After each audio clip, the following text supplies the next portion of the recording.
mystery beers, like That's all. Mystery. We don't know what it is. No, I know it's from the brewery I was at today, and that is the extent of it. That's crazy. I heard that R. Kelly had a hand in making those. Yeah, they're called Kel Ales. Dude, we really got to figure out what the fuck is up with this live show at 9, Batman and Robin. Yeah, I bring it up all the time. And what's funny is it went from the Z Network page, now it's doing it on the fucking Popcorn and Pints. There's just a bad juju about that movie. And it's Restream, right? Or what? Or something? Something's in the pipeline. It keeps pushing that. I don't know.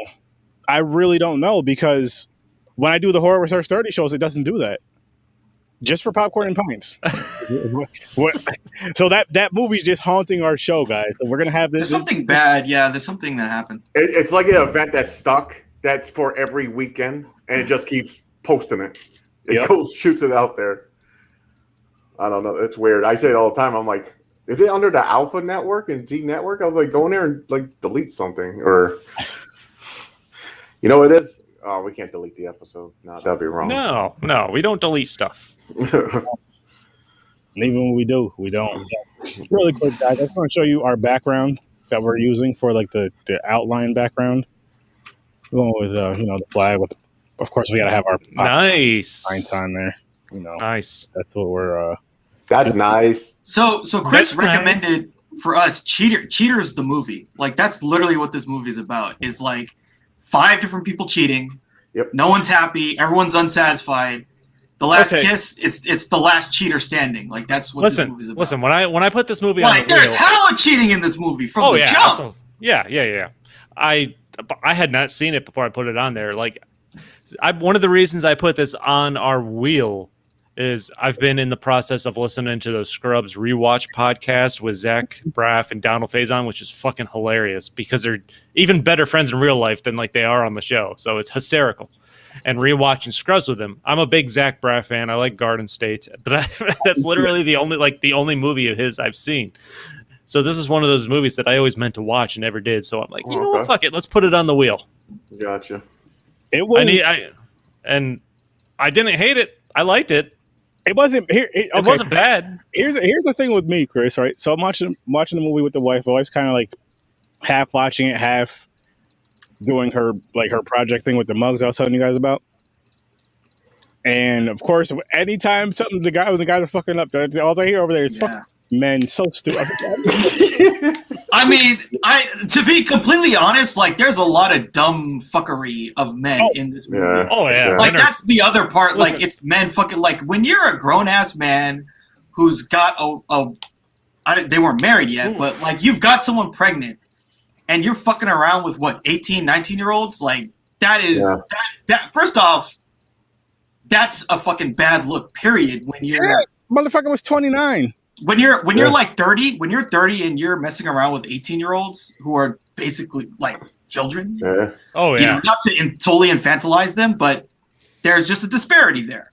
Yeah. When you do that, you've already stepped into a bad place. Basically, what he's saying is take that fucking R. Kelly CD, MP3, and get rid of it. Delete it. Throw it away. That's what. So the thing about it is, like, it's not like a illegal thing. Like, it's totally fine if you, but like, it's you're really kind of stepping in the shit. You're stepping in the shit, and this, like, the Zach Braff character, he deserved everything he got, man. Like, he especially fucked up because he admitted it, but then he went right back, and that's what. I really like that scene because, like, that's one of those, like, you activated my trap card kind of scene. Like, there's no way he got into a fight with his wife who's pregnant. There's a like 18, 19-year-old woman who's basically saying, hey, look, I'll give you a second shot. Like, most guys don't get one shot with the hot chick. You get a second shot? Dude, it's hard. That's really hard for a guy to give up. And I mean, Rachel Bilson's character was all over him. Yeah, from the jump.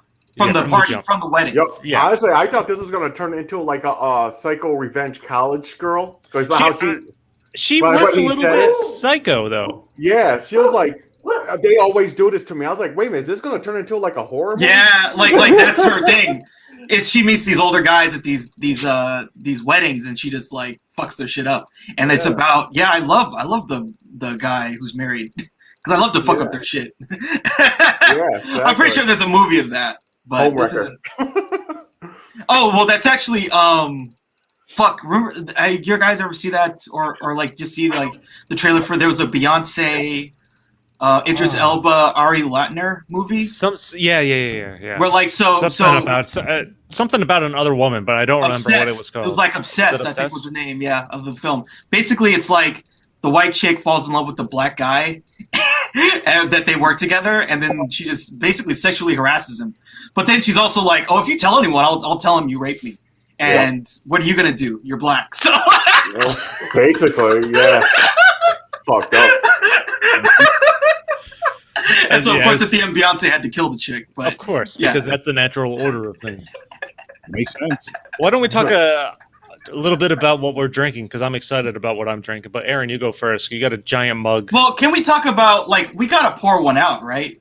Pour one out for DMX. For fucking DMX. We talked about DMX on a stream. A lot. And Aaron brought up, like, DMX was the guy. Like, if we were literally talking about if there's a person who, like, passed away, like who would really affect you? I forget. I don't know what. Dude, and he had like his drug overdose 2 weeks later. After we mentioned that. Yeah, it's I'm concerned it was our fault. Probably. Nice going, Aaron.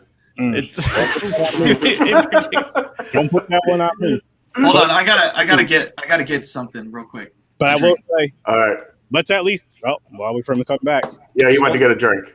Probably. Aaron, what are you drinking there? And pouring it out for DMX. Well, I'm gonna drink this one down because I don't think I should pour it on the floor. No, drink it down. It down for DMX. This week it's Sprite. Fruit punch. It's Sprite. It's that is bright red. Yeah, it is. And there it is, the green vodka, tea. And also the Skittles powder mix, the strawberry one. There you go. It's just fucking. It's not only beautiful; it tastes good too. I'm drinking some chai latte because I have my Deuce vaccination shot today, and I don't want alcohol to fuck with it. So. Oh, that's right. So I talked about mystery beers. I recorded an episode of my podcast today at a new brewery called Mixed Breed Brewing in Guilderland, New York. They gave me a couple beers to bring home, but they're so new they haven't labeled all their beers yet. So I literally poured this as we were starting, and it turns out it is their stout. Nice. It is. It looks, when you pour it, it looks smooth, oily, and black, and it is absolutely delicious. And I couldn't tell you more details about it because I don't even think they have info posted on their website about it yet. Oh wow! Oh okay. But they're opening next weekend, Mixed Breed Brewing in Guilderland, New York. So this is how dark beer you actually like. I say that, and I'm not even a fan of stouts and dark beers. Nice. But I will certainly finish this. Also, it helps that this, like, I did some beer runs today because I was low on beer, and I ended up picking up double and triple IPAs, not even not even intentionally, and they're fucking strong. So this has got to be weaker than those at this point. And I've got a nice buzz going, so I don't want to overdo it. It's a mystery percentage too. It's like a 14.6. There is nothing about this beer that isn't a mystery at this point, other than the fact that I know it's a stout. Oh shit! What's the highest IPA out there, by the way? While we're still waiting, dude, I saw a Facebook friend post something like a quadruple. I like it. That's crazy. Like 5 or 6 time hopped IPA. Damn, that's going to just be straight liquor at this point. Yeah, no, right? Liqueur. What's Ibrahim got there? Yes, sir. I got a shot of some vodka. Nice. You're a vodka man. And this is the Saddle Ranch. I got this like 5 years ago or something. Mm-hmm. There's a high probability they don't exist anymore because of the pandemic. But I got these shot glasses, so there you go. Nice. Yeah, nice. Cool. Have we had our drink for DMX yet? Hey, no, not yet. Put it up for DMX. DMX, Rough Rider for life.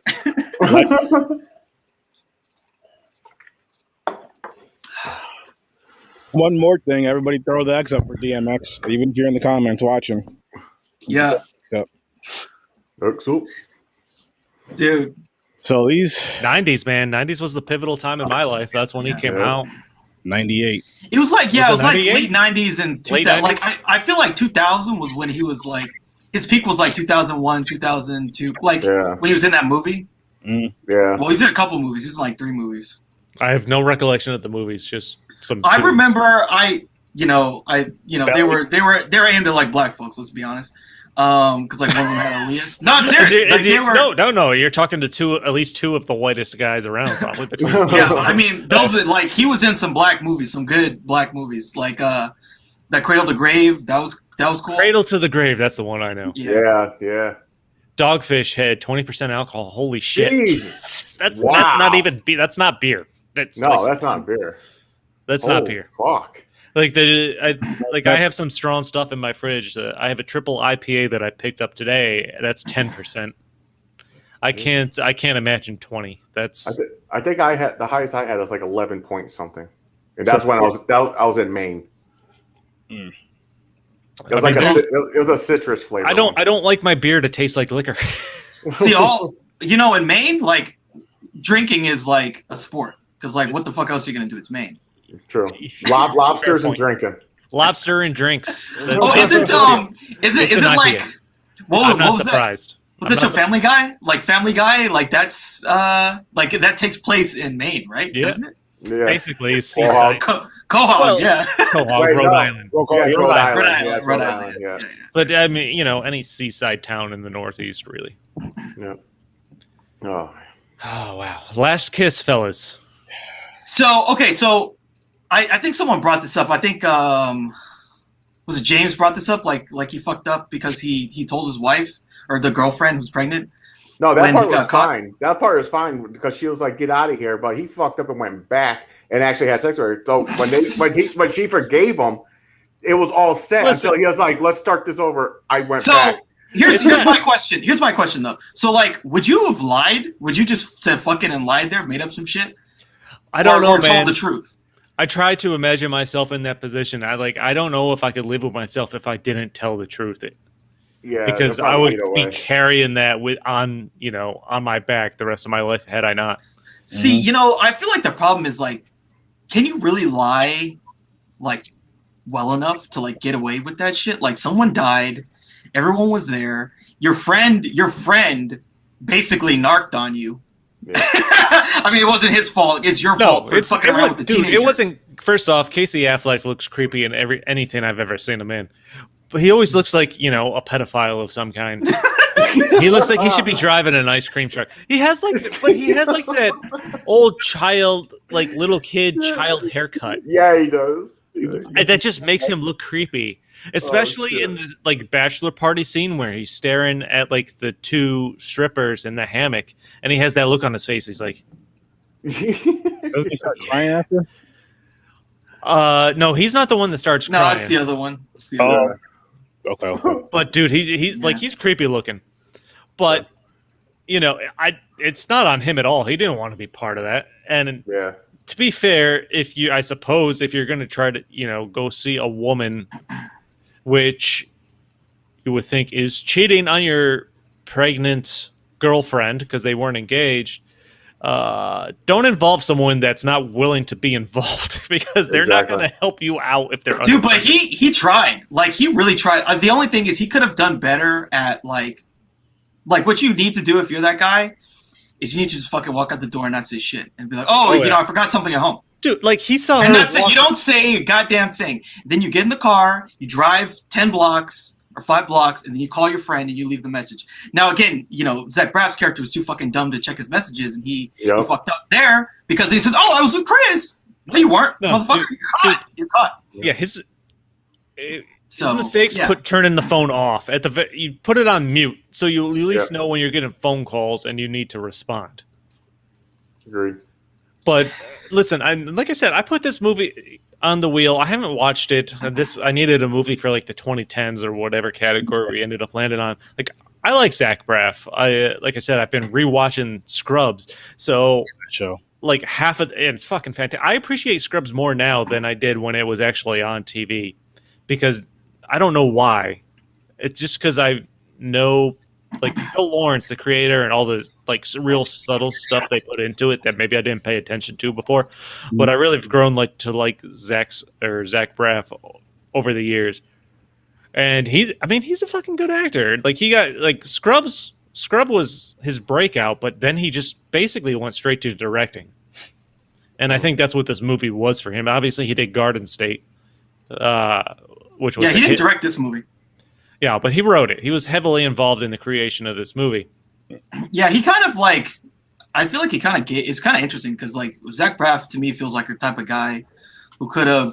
The world was his oyster after Garden State, and he kind of felt like he kind of took a step back. He had this story. I don't know if you've heard it. But he talked about like he basically crowdfunded a lot of money for a feature film. And he said that there was, the term for it would be scalability problems. But like, when there's a bunch of honestly dumbass people who give you $1,000, they think that they know how to shoot a Hollywood movie. And they're like, oh, well, you need to do this. And he said that just dealing with all these dumbass people who gave him money was not worth getting the money in crowdfunding. And he directed that movie, and the movie did okay. And so, but after that, I don't know if he's directed another movie. Like he really, I almost feel like he should have directed more stuff. So it's been honestly listening to the podcast, and I just binged Ted Lasso a couple of weeks ago in like 2 days, and Ted Lasso is fucking awesome. From Bill Lawrence, who created Scrubs, Zach Braff directed at least the second episode. I don't know if not sure he was involved in any of the other episodes, but I'm sure he'll be involved in more. But he's taken part in directing or acting in like some like with big names since then. I know I put another one of his movies I haven't seen on the wheel. I don't know how involved to what extent he was involved in. But that's the direction he chose to go. Obviously, he got more into directing than acting and being the star, even though he still occasionally pops up in acting stuff. Can't blame him. He's done fine for himself from listening to the podcast. So, but if you want to do early reviews, I'd give The Last Kiss a 6. Okay. Yeah, I'm at the same. I'm at a 6 for it. 6 dumbass cheating. And like this was Rachel Bilson's first movie that she was in. I think she really. Other than the OC, I don't know if she had been in anything before this. Honestly. Well, the OC was like huge. Oh yeah, yeah, that was huge. Like I totally knew her from the OC. Yeah, so did everybody in the world probably. Yeah, no, they threw that shit down your throat. Yeah, they really did. Like seriously, they really did. But I'm with Aaron on this. I'm giving it a 5. The only reason is because this is not a type of movie I usually go to. You're welcome. Yeah, thank you. As I said in our fun group text. It don't mean I hate them. It's just it's not my go-to. If I have a choice, I'm not going to go this route. But if it's on and like someone says I want to watch this, I'll sit down. I'm like, okay, I can deal with it. It's not like horrible, but it's right down the middle for me. It's like 5. The storyline was interesting. It's like what happens if basically guys cheat and fuck up. That's basically. What is there? There's 1, 2, 3, 4 friends. 3 of them end up in that kind of situation where with other females, one just bangs everybody, and the second one suggests getting serious. He just fucking flees to South America. So I don't count him as being unhappy, honestly. He was the one happy guy, really. And he was true to himself. I know, really. He's that blonde guy I literally see in just about everything, but I never know his name. Don't know his name, and he's just that blonde guy. He was always the surfer look. No, he was Jim Carrey's character in the Dumb and Dumber sequel when they did the younger version of Lloyd and Harry. Oh my Is he in a CSI show? Is that what it is? With LL Cool J, something like that. I've seen him in like so many things, but not even, and he's not even like a minor sub character in these things. When I see him, he's one of the more important characters, but I still have no freaking idea what his name is. Yeah, no, I forgot. I don't know. And I forgot to IMDb it before we even started. Aaron? Aaron, what was? I gave it a 5 as well. It was all right. It wasn't bad. Again, like James said, it's not something I would actually go to. If anyone to watch it, it's like, hey, okay, fine. But You wouldn't go to it voluntarily, but your wife will make you go. I'm kidding. Yeah. You just watch it. No, it's funny because James watched this and he said, thanks crackers, as I'm referred to in a group text, for making me watch this chick flick. I'm like, you know what? Consider it payback for me having to watch Borat because I can't stand that character. So, by the way, the guy who we don't know the name, his name is Eric Christian Olsen. Okay, that's it. He's don't know probably not an Olsen. It would be funny if he was an Olsen, like, oh, dude, if he was their older brother. Related. Yeah, that'd be funny. He's not, but get the whole family in there. It's kind of funny too because like a lot of people are surprised when they figure out that Scarlet Witch that she's the Olsen, younger. She's the younger Olsen. That's the most surprising part. It's not surprising. She's the acting. She's the actually working Olsen. Yeah, it's not surprising. She started getting more popularity than the Olsen twins. Now. Yeah, she's way more popular. Than the thanks to the Olsen twins. I don't even know if they did anything other after Full House, other than a couple Disney movies and fashion shit. Yeah, they got into fashion, and I think that's the way they went. The surprising part about that is the fact that she's the younger Olsen. Yeah, I mean they got some strong. I mean it helps because like obviously there's something going right with them, you know, like either the parents or there's the talent or there's someone was fostering the talent for them to like be in the right situation. But she's a great actor actually. Like she's really like fearless. I've seen like 3 random movies of hers. And like it's kind of funny because in every movie there's like a scene where she's like fucking naked or getting assaulted, and it's like wow, she is not afraid of going there. And no, like, she's a really good actor. She was in like I watched the MonsterVerse movies, the Godzilla movies before watching Godzilla King Kong. I had no idea she was in the one with basically Pietro, who plays the guy that plays. They just like took them Quicksilver in the end Marvel's game in the second Avengers movie. I think is that when Quicksilver is in there. Like they're married in one of the Godzilla movies. Yeah. That's kind of weird. But no, she's a great actress.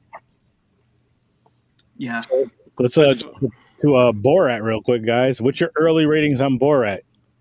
I'll give I think mine was like 7 fat hairy guy asses in your face out of 10. I would say naked wrestling matches. But yeah, so 7 naked wrestling matches out of 10. Okay.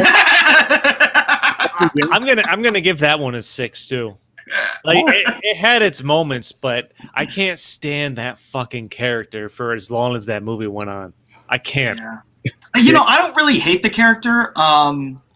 Because like for me, like it's more about revealing the shit about people. Because you know the thing I was thinking about too is like, you know, there's like hidden camera kind of stuff, or like you know like the stuff they would do on Jackass where like I remember there was one stunt where they had the dude go into a place where you could like buy a toilet and they have him shit on the toilet. Yeah. Remember that? So that's a hidden camera. So like, of course, people are going to act a certain way because they don't know that this is a setup, or at least that this is being recorded. But with Borat, like, you say that shit and you know it's being recorded at least to some degree. Yeah. So why the fuck are they saying what they say? Because they thought it was for the other country. They didn't know it was going to be aired here. Like and but still, man, there's some stuff I would not say, dude, on camera. Period. You know, and I wrote down really the premise of this movie is. What was my note? Really shows some of the worst people that America has to offer. that was just a thought that I wrote down as I was watching this. A lot of white people.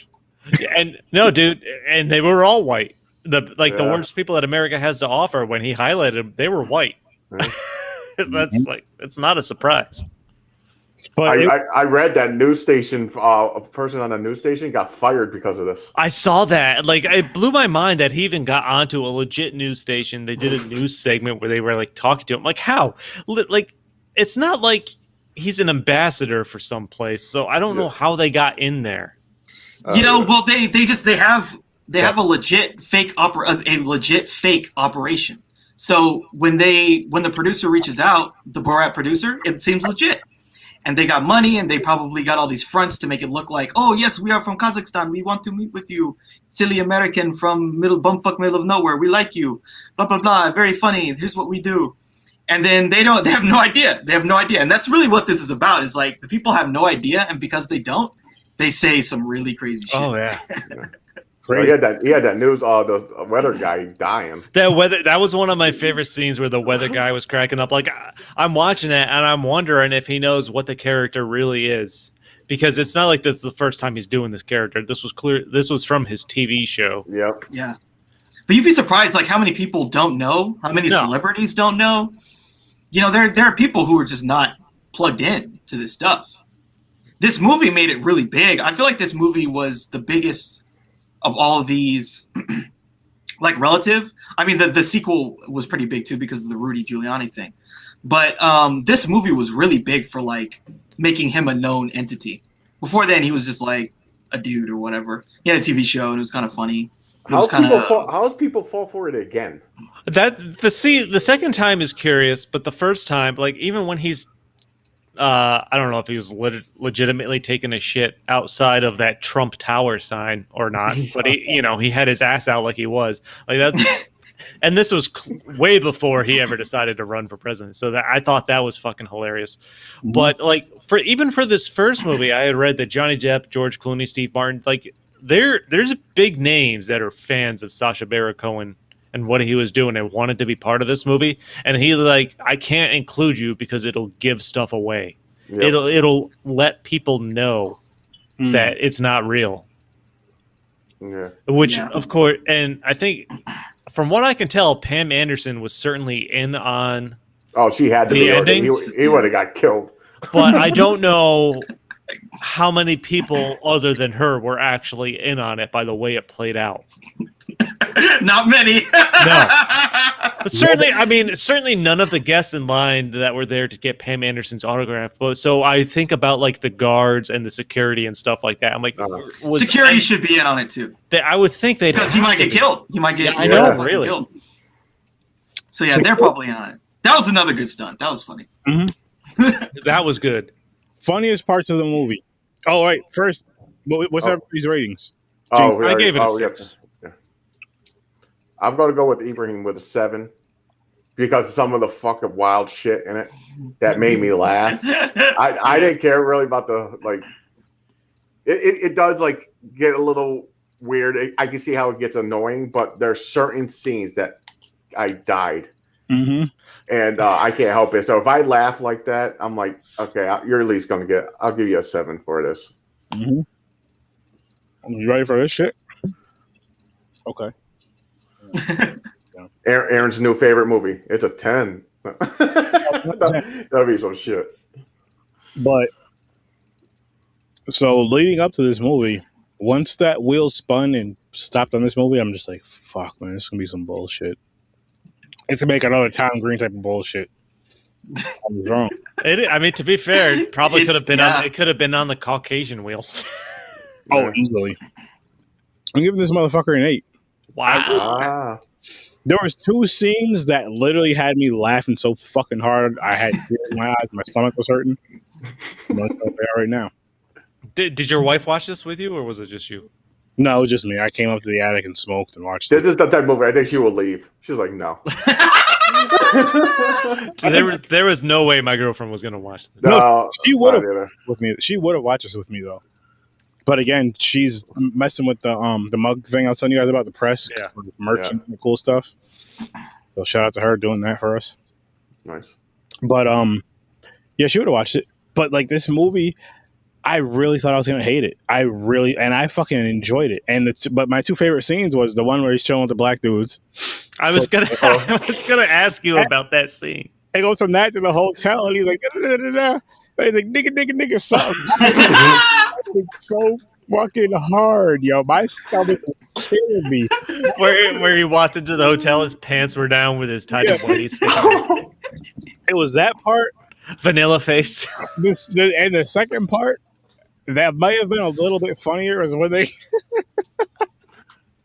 when Borat and his boy got to a fight and they were butt ass naked. Yeah, yo, he got teabagged and ate some ass. Dude, I can't believe. Was that real? He let that dude really do this? Dude, that's not CGI. You can't CGI that shit. Oh my God. The only thing you could do is like when you roll, it's a different shot, and so it's like the stuff is like kind of not like in they your made face, it a basically? point to basically show the balls in Borat's face. And the asshole, basically. Yeah. Right in there. It was. And even, you know what, really, actually, that was hilarious. And you know what cracked me up is when they see each other again, and there's a quick comment that's like, my mustache still smells like your testicles or something like that. Your testicles. Yeah. Yeah. And that shit had me laugh so fucking. I didn't think I was gonna laugh. Like when that scene happened, I'm just like, oh fuck. Borat is my uncle, Henry, your brother. You know what? You do. I can see that. I can see the resemblance, Henry. Oh, jeez. I can definitely see the resemblance. I mean, there is This some funny movie- scene.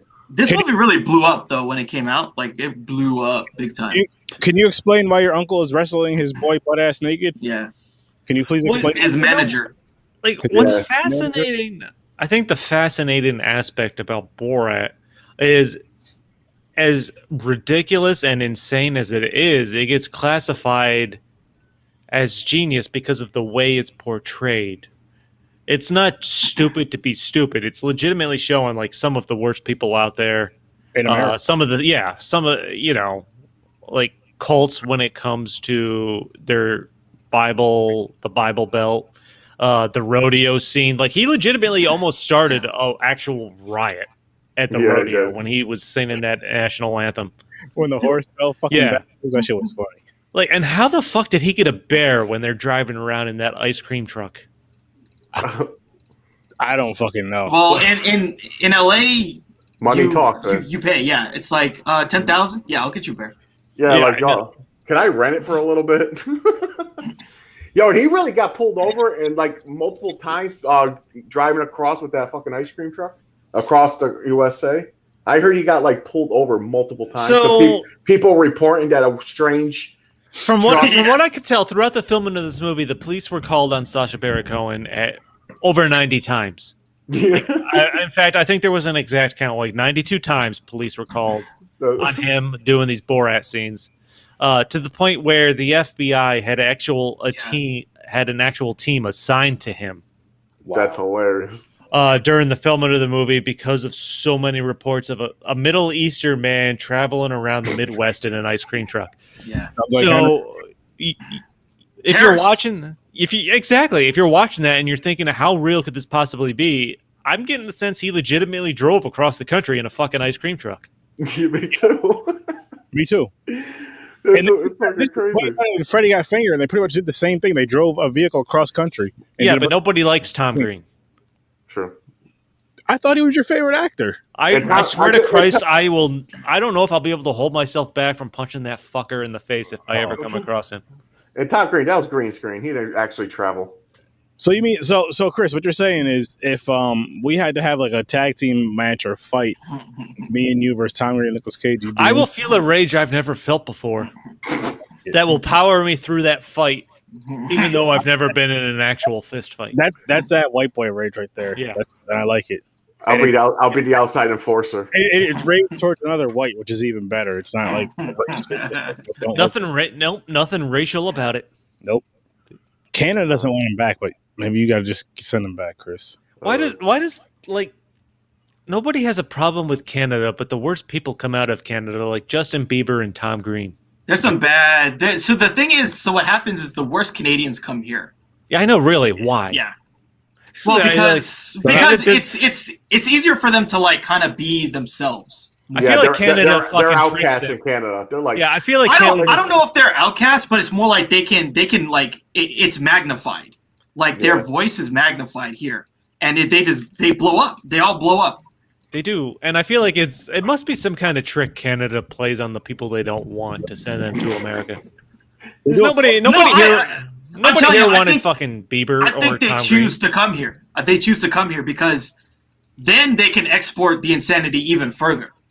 You know, it's one thing to like go be Justin Bieber, and it's like, you know, people don't know, like, who the fuck is Justin Bieber? But it's another thing if like then people, because the reason why Justin Bieber is known is because, to be honest, some black producers were like, "Oh, this fucking teenager." Usher. Yeah, we can. Usher. No, I don't Usher. like Usher. No, you can blame Fuck Usher for Justin Bieber. Fuck Usher. They saw the dollar signs, man. They were like, "Yeah, let's sell this Canadian crazy to the world." Fuck. And not only that, let's let him hang out with black rappers. No, dude, if that was for real. that's exactly what happened. As they were trying to establish, I feel like street cred for him. All right, I got a question for you guys, and I need you to be honest. Is there any song that Justin Bieber is either his song or featured in that you guys like? I'm gonna say yes. There's a couple Major Lazer. I think there's like 2 Major Lazer songs of his that I like. I can't recall. What's he in? Name something. I'm not going to say there's a song of his I particularly enjoy because there's not, but he's probably popped up in something adjacent with an adjacent artist. Was he in an Ed Sheeran song? Yeah. Okay, I could deal with that one. I feel like him and Ed Sheeran have done enough together that there was probably something I liked because I went to an Ed Sheeran concert because my girlfriend was really into him at the time, and honestly, it's one of the most impressive shows I've been to. Like Ed Sheeran's cool as shit live. Nah, Ed Sheeran, man, you know Ed Sheeran has like one of the top 5 grossing tours of all time. Yeah. He's like, if you get a chance to see Ed Sheeran, he gets that white people money, man. He does, man. But it's a fucking experience. He's a one man band. He's good. He's great. He's good. He's cool like shit live. He's somebody who I feel has black love because I feel. Well, he's Irish, right? He's Irish. He's from man. He's straight up. I mean, Irish people are black white people. Like let's just gotta put it. Even though they're more paler than American white people. Yeah. See, they're different than white people, so they're black. Like if you're Irish, like in Ireland, like they treated you got treated like you were fucking shit by the British. Black. Worse than that, almost. You need to go to Ireland. I mean, if you were black in Britain and you're from Britain, it's kind of bad. But like, if you're Irish, they'll fucking kill you. I mean, send the police. I mean, it's crazy. Like they do some shit. There's this movie in The Name of the Father, and it's some, it's like some shit you would have heard happen here. There was a terrorist attack. They went into a neighborhood. They said, find 4 people that are Irish, arrest them, mock trial, put them in prison for life. Jeez. That happened to Irish people. By the way, I only just now noticed. Does it sound familiar? Yeah. The classic IRA move. I only just noticed James's screen name, Gypsy Tears. And buck naked. I went buck naked. Yeah, I don't know. Like, I'm gonna start. That's another shit that died when he went to the bread breakfast with the Jewish people. Oh God. Yeah. No, like I thought the Gypsy Tears really came in when Borat stopped at the garage sale, like on the way. Yeah, that's where he found the Baywatch book. He's like, I'm going to stop at this Gypsies. Look, Gypsies. I'm going to stop and get their tears to uncurse our trip. It just reminded me of more of the racism. He like hit everywhere. Like then when he got the Jews, dude, like he was afraid of the Jews, like they're vampires. He was like, yo, we got to get out of here. Like the amount of loss. They already tried to poison us. The amount of lawsuits that happened behind the scenes of the movie are ridiculous, and none of them panned out against Sacha Baron Cohen or the movie in general. Like literally, like everyone he came across that's in the movie, like the idiotic college kids sued him. Probably people from the rodeo, like none of this shit. Like judges were dismissing these cases left and right. See, the thing is, like people sign agreements. Yeah, exactly, and that's why they were getting. They literally sign agreements, and then they like that's what's so funny is they recorded the footage, they signed an agreement, so they know what they did. Yeah, they knew that there was going to be used in the movie, and then they see themselves. They're like, "Oh fuck, I look like an idiot." No, you are an idiot. Yeah. They signed away their right to not look like an idiot, basically. Like, as soon as you sign that paper, you're like, now everyone's going to see you're an idiot. And they think, I'm going to sue you because I look like an idiot. No, that's just how you really are. Especially those fucking college kids, man. They make from it, though. That's my question. They didn't make shit. It was just, hey, you want to be part of this? Yeah, fucking sign up. Fuck that.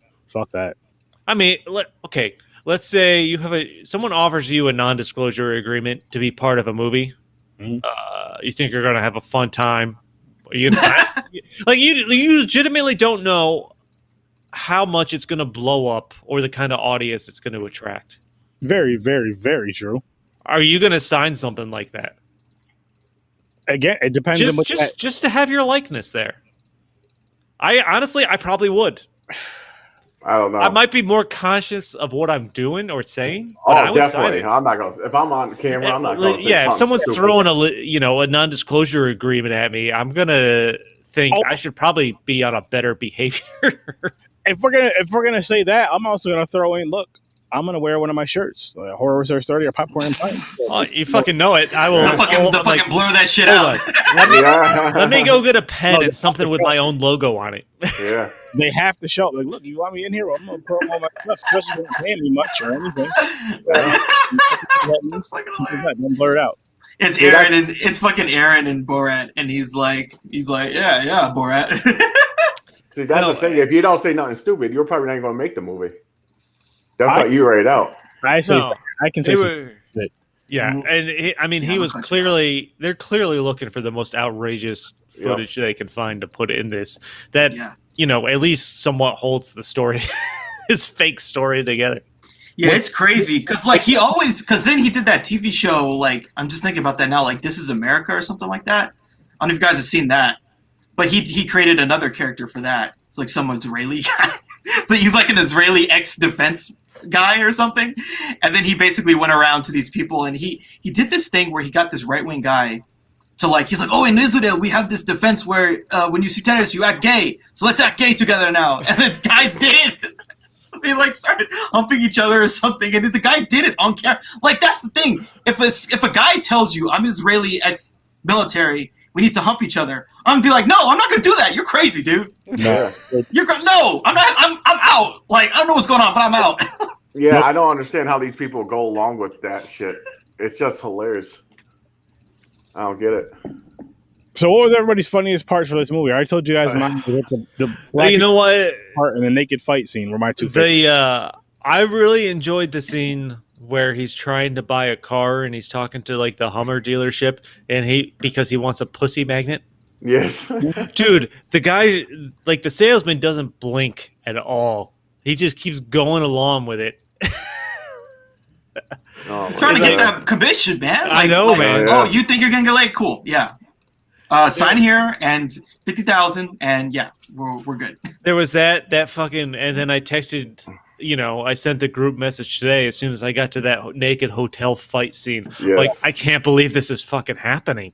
Yes. I was laughing so. The hotel fight is probably the best part of the movie. Yeah, and, the Pam Anderson thing is pretty funny. And the Pam Anderson thing at the end, man. Yeah. I also liked when he was learning.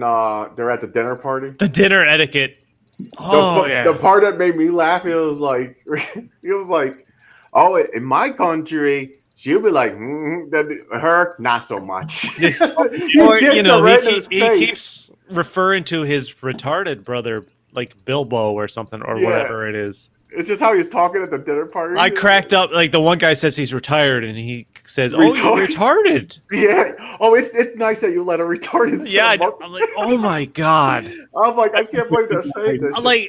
Like I could feel the awkwardness watching it. How hard is it to maintain character and feel that awkwardness when you're causing it and trying to maintain? I won't be able to hold it. I'll die. A scenario going. He brought a bag of shit. He goes, where do I put this? Dude, that was a question. Yeah, and I really wonder, what was it like? Was that legit when he pretended to poop it? No, if he was going with a character like this, I think he had to go all out. He probably did. Oh my god. And the level that these people go through to accommodate him because they think he's foreign and trying to learn customs is amazing. Yeah. Okay. All right. So that's the trick. Where he's showing the lady the picture of him and his son. What the fuck, James? I'm blaming you for this because you full frontal. It was like, oh, he's getting big. It's like right next to it. Yeah. The first his son's holding him. His son's butt ass naked. Hold on, I got a note about this. I don't know what it was. God. Where it's just. I'm like, what the fuck is the fuck? There we go. Here's the note I came across. So yeah, Borat's trying to learn proper gentleman dinner etiquette, and he shows photos of his, son who's buck naked in these photos and holding him up with his junk hanging out. It actually looks like a young kid.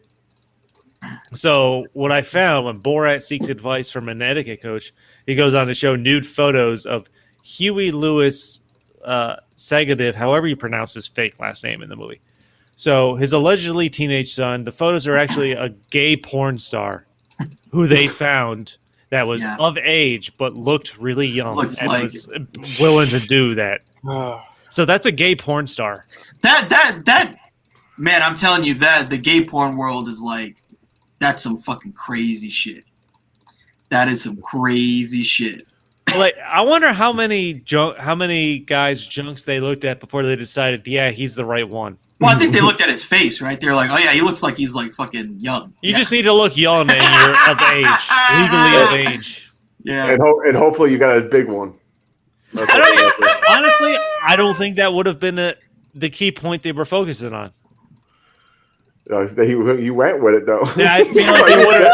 No, they did, and I feel like they would have wrote jokes about either way. I think they just probably needed. Yeah, like you could have made great jokes whether his junk was too small, real small or real like a fucking elephant arm or something. That's crazy, dude. What a fucked up. Okay, spin the wheel. Spin the wheel. Spin the wheel. You want to spin the wheel? Let's spin some wheels, man. You can do that. I need some wheel spinning, man. We've been dodging. We've been dodging. So, are we gonna dodge this week? Are we gonna dodge that hate wheel? It's been a while, dude. I'm fucking drunk. I am drunk. I've had nothing but strong beers, and not even on purpose. Day. It's just fucking. Let's spin this fucking wheel. My girlfriend keeps harassing me because it doesn't land on the chip picks as often as she wants. Well, yeah, I don't. Yeah. That's logical. We'll just leave it at that. Well, that's not going there. No, they're OG. OG wheel. OG. We have a chance at Street Fighter or Mortal Kombat, gentlemen. So we should. That would be perfect. I almost feel like we would hit Street Fighter. If we're gonna hit Street Fighter and not Mortal Kombat. That's exactly. Yes, Mortal Kombat comes out next week. Hell yeah. I have Friday off. I have Friday the 16th off, and that's when it comes out. So they pushed it up to the 23rd. That pissed me off. No, I thought it was at the 16th. Is it the 23rd? No, they pushed it. They pushed it because they don't want people getting triple dip. Fuck. You can double dip. You can get Snyder Cut and you can get Godzilla vs Kong, but you can't triple dip. Dude, I really enjoyed Godzilla vs Kong. Me too. I liked it a lot. That's the best way to describe it. It's just fun. Yeah. The fight scene was awesome. Piston scene was awesome. I didn't see the movie yet. Dude, them really bringing in a giant R. Kelly to pee on everything was mind-boggling. Yeah, you missed out. I can't. What is this? I can't. It's too far away. I can't see what it is.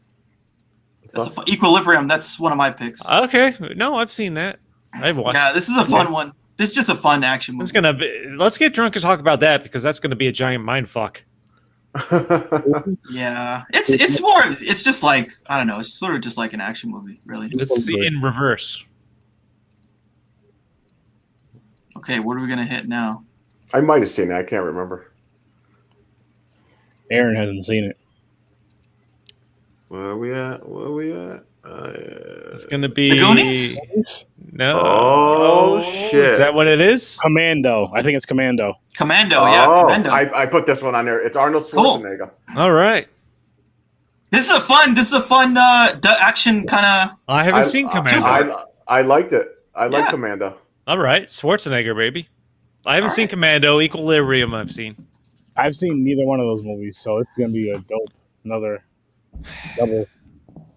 It's fun explaining to people the random movies that we review each week, especially when they're total opposite. Oh yeah.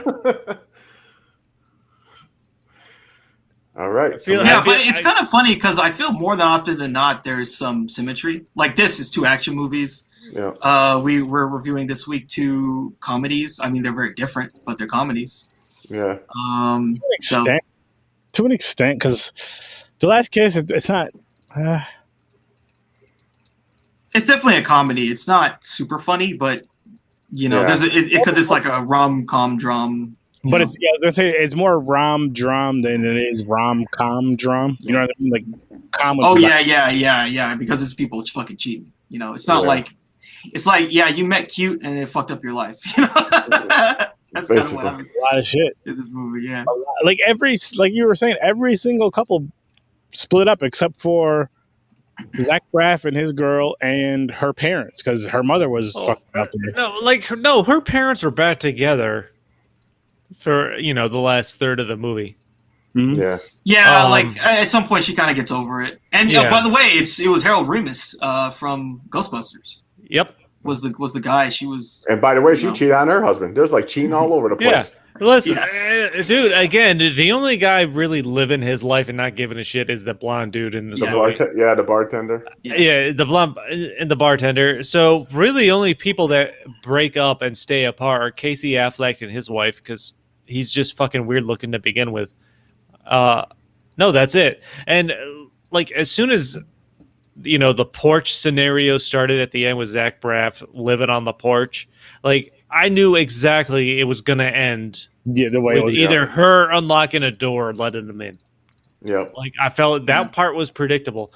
I mean, listen, this is a story movie. This isn't a movie about anything in particular. I feel like this is just they want to trying to tell a story from 4 or 5 different points of view. Basically, people make mistakes, and what are you willing to forgive? Yeah, exactly. By the way, this is another where it's kind of like that thing with Mr. Big. I got to bring that up again, right?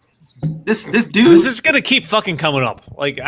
We should find a way to work Sex in the City into every episode from now on. Here's what I'm gonna say about the Mr. Big thing. So Mr. Big, again, we won't get into the fault thing, but he was uncomfortable with the big wedding.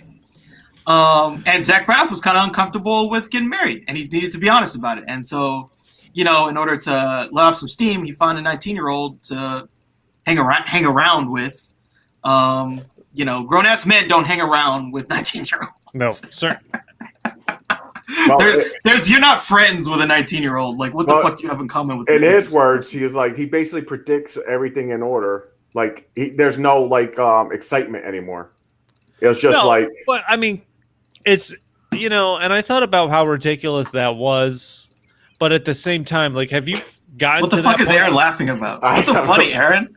Aaron is dying. What the fuck is going on? Is he rewatching Borat right now or something? I know. Oh, he is. The scene where they're fighting naked in the hotel.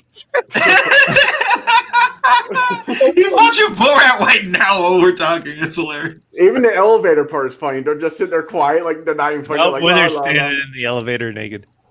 Oh, this my is God. why, really quick though, this is why one of these movies, when we do another movie review, or if we do the whole Sex in the City, watching a movie on mute in the background would be fun to do. But I feel like it has to be more of a movie that has funny scenes in it, without sound. Yeah. These motherfuckers are butt naked in the fucking elevator right now. Are you just watching the naked scene over and over again? No, that we can't see. No, he likes the ass eating. it's funny. It's so fucking funny, and I'm just I can smell your testicles in my mustache. Oh shit! with this idea to do this fucking scene, and why, dude? I think he won he's won a Golden Globe, and when he won the Globe, he basically told the story of having the dude's ass in his face and being inside his ass. I'm not joking. No. Look it up. Look up his Golden Globe speech. Yeah, that's not something you can CGI. Like I said, you legitimately I held my breath, and then he fought in my face. It's what you all this legitimately shit. had a heavy-set man on top of you in a 69 position. I feel so bad that guy didn't come back in the sequel. That dude totally should have come back. But I guess he always had, because then instead it was his daughter or some shit. That one Maria Butina who almost fucked Rudy. He always has a different person or whatever. Are you guys? Yeah, I like the manager.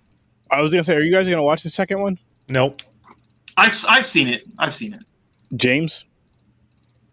If I do it, it'll probably be if I have nothing else to do. It would have to be related to the podcast somehow. Otherwise, I will not watch it. We'll work on some. We'll work on it. We'll get you. Don't worry, Chris. Okay. It's not It's not Freddy Got Figured or a Tom Green movie, so It's bearable. it's bearable. Nicolas Cage, so we're good. I forgot I can see myself watching the second one, at some point. I'm just not anytime soon. Not at all. I mean, obviously, Dude, listen. There were definitely some funny parts in the movie, but I can't stand that fucking character for as long as that went on.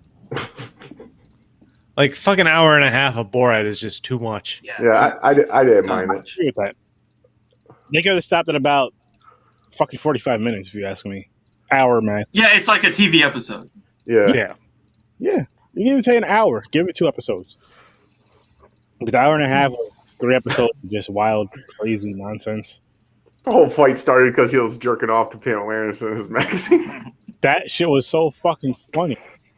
And the part, another part that was funny is when he was in the RV with Chris and James's cousins. Oh, the college kid drinking, and they showed the Pamela Anderson DVD. He was starting. Oh, yeah, dude. And I'm watching that play out, and I'm like, I wonder how drunk he actually got. Like, how much did he actually? Character. He kept in character. How much did he actually drink in this scenario? That's a good question. I feel like he definitely didn't drink as much as those white boys did, because you got fucking wild, dude. Well, they were trying to drink, and he was trying to get them, get them drunk. I wonder if he was like spitting stuff out when they weren't looking or anything like that. Like those college kids sued him for like afterwards because they looked like such assholes in the movie, and of course they did. Of course, that lawsuit got thrown out just like everything else. Oh, what did they said something that sounded really fucked up. It had me rolling. They were talking. It was a lot. They're like, don't let women decide who you are or something. Yeah, like that. And also racist shit. Did they bring up and racist shit? It was the race stuff that really had me rolling. It was fucking hard. But like, here's the thing: you're saying that on camera. Yeah. Why would you do that? Dude, I know exactly. It's like what you think of even if someone put that on YouTube. That's bad enough. You know what it was? They were drunk. They were having fun. They were talking shit. And you know how you have fun? You say stupid shit. And they were on camera. They didn't think it was going to go anywhere. And then it went somewhere. Now they're just no way, man. If you know something's being recorded, like don't do it. No. I'm not I mean, to be fair, we make jokes about each other before we start shooting a live stream, but we know once the live stream starts, we kind of cut that back a little. Yeah. Except for me. It's weird that they actually picked to let him come in, though, because they seem like they're racist. And they're like from another country, especially because 9/11 happened and shit. They're like, hey, yeah, come on, you're good with us. Dude, I can't They must have offered him free beer. Like that's how dumb they were. Probably they were clearly trying to get him drunk. And honestly, I can't believe Sacha Baron Cohen did not get stabbed at some point trying to film this movie. Well, did you guys hear about that? There was this Eric Andre thing. He's doing some kind of, I guess it sounds similar-ish, and I think someone pulled a knife on him and the other black comedian that he's working with, and the black comedian quit for a little bit. He came back, but he was, it's just like one of those.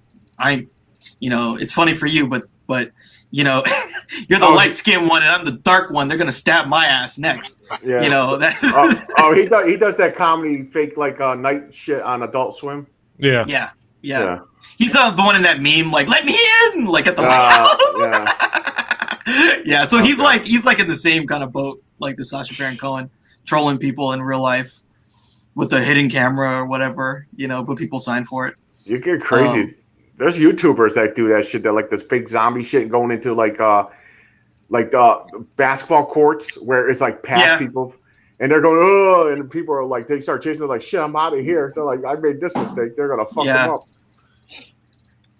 People are brave, man. You gotta be like, I could never do this. I would not do this because I know I'll get stabbed and get my ass. I would not be able to maintain my character throughout. That reminds me. There was, I think it was Punked or some shit like that. But like they did this thing where it was a gas attendant.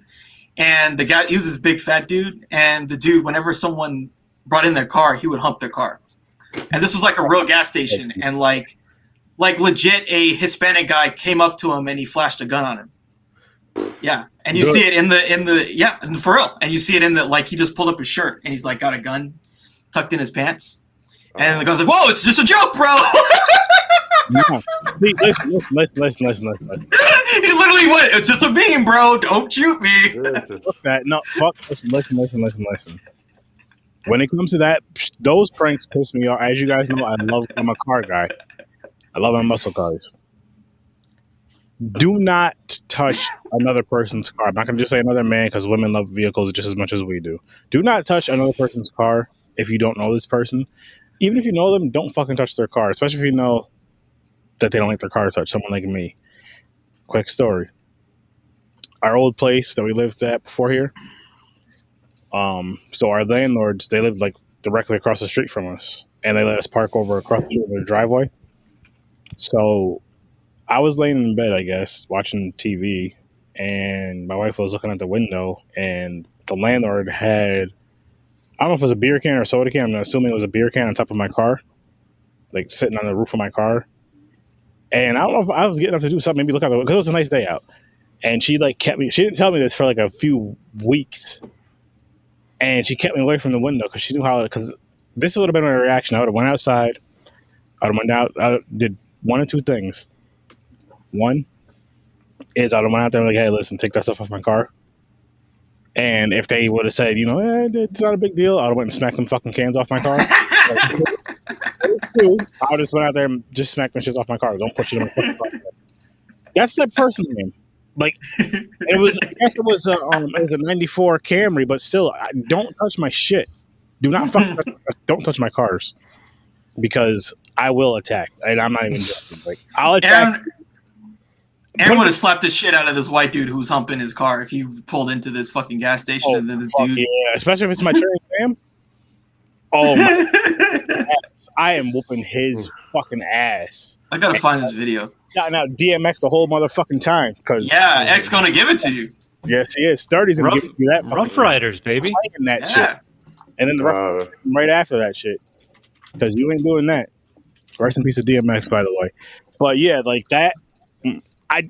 I find pranks funny, but I think the pranks are funnier, as crazy as it may seem, is when you do it to somebody that you know. And the reason I say it is because of a safety issue, because you don't know how a stranger is going to react. Like your friend, they might slam you, they might punch you, but you know they're not going to kill you. A stranger might fucking kill you for fucking with them. Like, yeah, leave people the fuck alone. Leave people the fuck alone. Okay, don't do those. That kind of reminds me. So there was I don't know if y'all saw this. I don't want to get too like deep into it because it's kind of fucked up. But like, I just want to kind of bring up the scenario. Mm-hmm. So like, there was this thing in New York City. It was a nice hotel. I think it was Midtown. And some guy was beating like literally stomping on and beating the shit out of this woman in front of this hotel. Oh. And there were two concierge people inside of the hotel that didn't do anything, and they both got fired. Wow. Was this recent? Yeah, it was like 2 weeks ago or a week ago. Yeah. Oh yeah. I'm gonna tell you right now. So I'm the type of person who tries not to get involved. I just don't, because I don't know. Do they have a gun? Do they have a knife? Are they fucking crazy? And I gotta go out there and fight some fucking crazy ass dude? That's for the cops to do. For me personally, but I don't know what you guys think. I know this scenario. I know this whole story actually, and I'll go next. I'm a protective person, just by like nature, especially if it's. I mean, obviously more so if it's somebody that I care about. I'm gonna fight for my family till my last breath, close friends and family and all that shit. But I don't think I can, because what it was which you bitch motherfuckers need to stop this Asian hate. It's fucked up. Cut it out because of the whole corona. 100%. Because of Donald Trump's bitch ass. Fuck you, Donald Trump, for putting that narrative out there. Stop beating up these Asians because it's horrible. But what it was like a 65-year-old Asian woman getting jumped by some people. Oh, dude, she beat the shit out of the white guy, right? The security. No, that was a different one. That was over on my side of the country. Okay. Unfortunately, or something. But what they did was the two security guards that were like outside the building, they just closed the door and locked the building down. So we should keep on. They were not security. They were concierge. Is that what it was? They were concierge. They were not security. Either way, if you're a man, you see a woman getting beat up, especially an older woman getting beat up by some guys, you have to intervene. Like I don't care what's going to happen. Like that may sound fucked up, but it's like I can't see somebody, because I think about like that could be somebody's grandmother. It is someone's grandmother. Yeah, man. Grandmother. I mean, they clearly made a choice between their job and the actual situation, and they chose their job. My job, especially in a situation. Well, their job fired them. The job fired them. Oh well, yeah. The job fired them for not intervening. Well, that's another thing. They could have got fired anyways if they did. Exactly. Like I you know, fuck really. both ways, right? But They were, It's a they were between a I'm rock and a gonna tell you hard this right place. now. I'm gonna because like I feel like it's not my job to. I don't know if you are a person who's gonna stomp on a 60 like 80-year-old Asian woman. You are fucked in the head. From my perspective, you are fucked up. And I don't know what you're gonna do. I don't know if you're gonna. I don't know if you guys remember the like from like 2009, like those people who turned into zombies because they did the bath salt shit, or someone who's on PCP where literally they can take a bullet. They can take a bullet and not go down and keep attacking you. So look, if I had a weapon, if I had something to take this guy out, and I got the jump on him, okay. But if I'm gonna put my life out there, I don't know, man, because I don't know what I could be getting into. That's just my perspective. I get you there, but I feel like I'd have to. And I'm telling you what I'm going to do first. I'm kicking them in the dick. Why? Because that shit fucking hurts. It's kicking you. Dude, that's my first instinct. So I'm going to tell you, like, if I was going to intervene, I'm not kicking them in the dick. I'm going to get behind them, and I'm hitting him in the back of the head with something, a blunt object. Because I just want to have one hit, take them out. I'll give you my answer on this. It depends on the scenario. So if it's them arguing a couple pushes and he slapped her, I'm going to call the cops. But if she's on the ground, especially an elderly lady, and he's stomping her, I will go out there and try to yoke him up and choke his ass out. Yeah, man. Yeah, I'm fighting. I feel like I have to fight, and I'm kicking you in the balls. Yeah. The balls fall down to the ground. I'm stomping you in the nuts. Or I would have grabbed the chair from the hotel, came out and slapped it over his head. There you go. So I'll give you a scenario. I'll give you a scenario where like something like this kind of, it's not exactly like that, but it kind of played out. But it was at a one of the like kind of Black Lives Matters protests, and there was a 17-year-old kid who came with a gun, and something happened to him. Someone got into a fight with him or something like that, and he pulled out a gun and he shot one person, and then 3 more people came at him and he shot all of them. So like that's the thing. Like in America, man, like you don't know who has a gun. And this dude, this kid drove down there to be a part of this thing, and he ends up shooting 3 people. Yeah, or 4 people. White kid. Yep. So like I don't know if they have a gun. Like if I like, yeah, I mean, I definitely agree that it's doing the right thing to try and intervene. I would totally agree with you there. But to me, I'm like, this is America. Everyone's got a gun. Everyone's fucking crazy. Everyone's up to here with it. I understand where you're coming from with that. I do respect where you're coming from with that. But I feel like that part of my brain, which you could say would be more logic, would probably just cut off and be like, "That's fucking go, beat up and go." Like I think I'm the same way. I won't know for 100% unless I was in that scenario. Like in that situation, I would probably black out. So where it's like, I'm not saying I'd be as tough as because I'll be nowhere near, but it'd be like a Hulk mode where you just kind of black out. You know, when Hulk's pissed and he just goes off that rage. I would just go off that rage, and whatever happens, happens. Yeah. I'm probably the same way. Like I won't think about it. It'll take over. To make this thing a little bit funnier, to make this little dark conversation funny, I was like, wouldn't it be something like if you got all hulked up like rage, and you knew you could fuck the dudes up, but you like you're running over there to do it, you trip and fall, and knock yourself out, fucking wake up like, oh, what happened? It's a glass door. You think it's open, you slap into it. Yeah. It's like, yo, you fucking ran into this glass door, knocked yourself out. They've been gone. They got arrested and everything else. Like, oh shit, they're lucky. That's just one of those situations you really don't know 100% unless you're there. And you're You're probably right. Yeah, I mean, it looks really bad. Like the video looks so bad because it's just like this woman. She was doing nothing, and this guy just like he fucking like goes off on her, dude. It's really bad. It's so fucked up, dude. So I hope he gets his ass kicked in prison. I hope he gets his ass raped. So he's literally like crazy. Like the dude was literally crazy. So he's going to where do you guys send those kind of people? Don't you guys have a prison for them? I have no idea. Rikers? Is there Rikers or is Rikers? That's the hardcore people, right? That might be the hardcore ones. I don't know. I don't know. Yeah, it could be. Yeah, what's the New York State Penitentiary for the criminally insane? Fucking Arkham Asylum. Arkham. Fucking there you go. Arkham. He's going to Arkham Asylum. He's going to Arkham. Batman or some shit out there. Batman. Where's Batnip? No, for real. Like I would love to see fucking like a dude come up as Batman and just fucking boom, just like Falcon punch that motherfucker. I love Falcon Punch. I like how you threw that in there. Yeah. I think there was a Spider-Man Albany. Wasn't there a Spider-Man Albany who was climbing up on the poles? Schenectady. There, Albany or Schenectady. There was not long ago. Yeah, someone. Yeah, he's dressed up like Spider-Man. Climbing a building. Dude, there's all kinds of Spider-Man in New York, man. For real. I've started seeing some Miles Morales in New York. There you go. Kind of hanging around in New York. Dude, City. that video. If you played that video game, the video game was awesome. Yeah. Why didn't the Naked Cowboy save her? He's in New York City. I guess he's not in Midtown Manhattan. I guess not. Busy being so naked. that's the other thing too, is how is this dude who's like, they said that he basically, no, for real, this dude who assaulted this person killed his mom. Okay, and Jesus. yeah, and I believe he had already been in a mental facility, and he was basically on the street. He was out on the fucking street. That makes no fucking sense. What was his race? But how does a guy like that end up in Midtown Manhattan? What was his race? Oh, he was black. Oh, he was one of ours, dude. He was one of ours. It's a real bad look. Honestly, it's a real bad look for us, dude. That's rare. It's a really bad look for us, dude. White people, Jesus. you guys want him in our race? No, if we're gonna trade them to the white people, we gotta send like 2 first-round picks with them. Yeah, that's how that works. And like and a contingent, like, if he does another crime, we gotta do another 2 picks. We'll give you guys him, R. Kelly.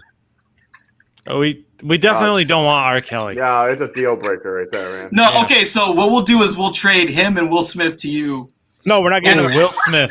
Will Smith. Okay. And a first-round pick. To be fair, you gotta give us like Justin Timberlake and Will Eminem. Smith is a white guy. We'll give you Tiger Woods back. Give us Tiger Woods. By the way, dude, let's talk about this Tiger Woods thing. Dude, this Tiger Woods. So some more stuff came out on that. I don't know if you guys knew, but he was up in California. It's called Rolling Hills, and he rolled off the hill. Yeah. He basically fell asleep at the wheel. He was going 75 miles an hour off a hill into a tree. What's crazy is that he didn't die. He did not, like that. That's amazing that these cars are made, and it was a fucking SUV, and the shit just rolled.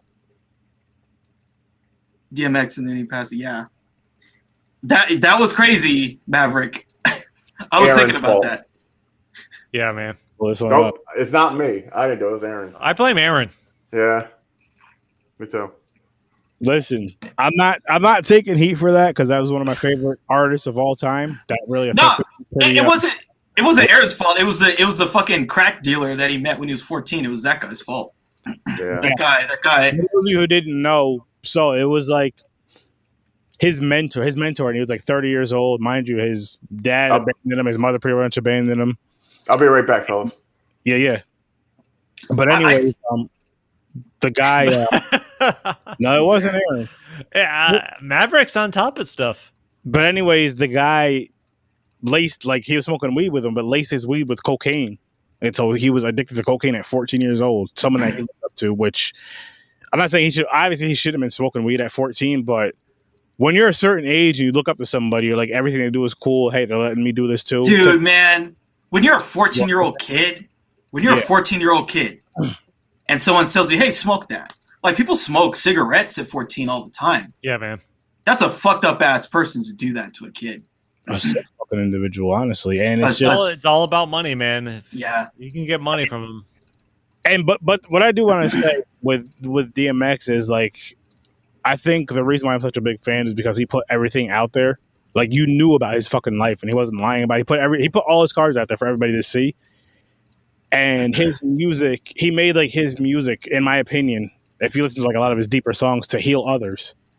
Like, with his pain, he was healing, like, a lot of people, and I'm sure he saved a lot of people's lives with his music. And it's crazy, like.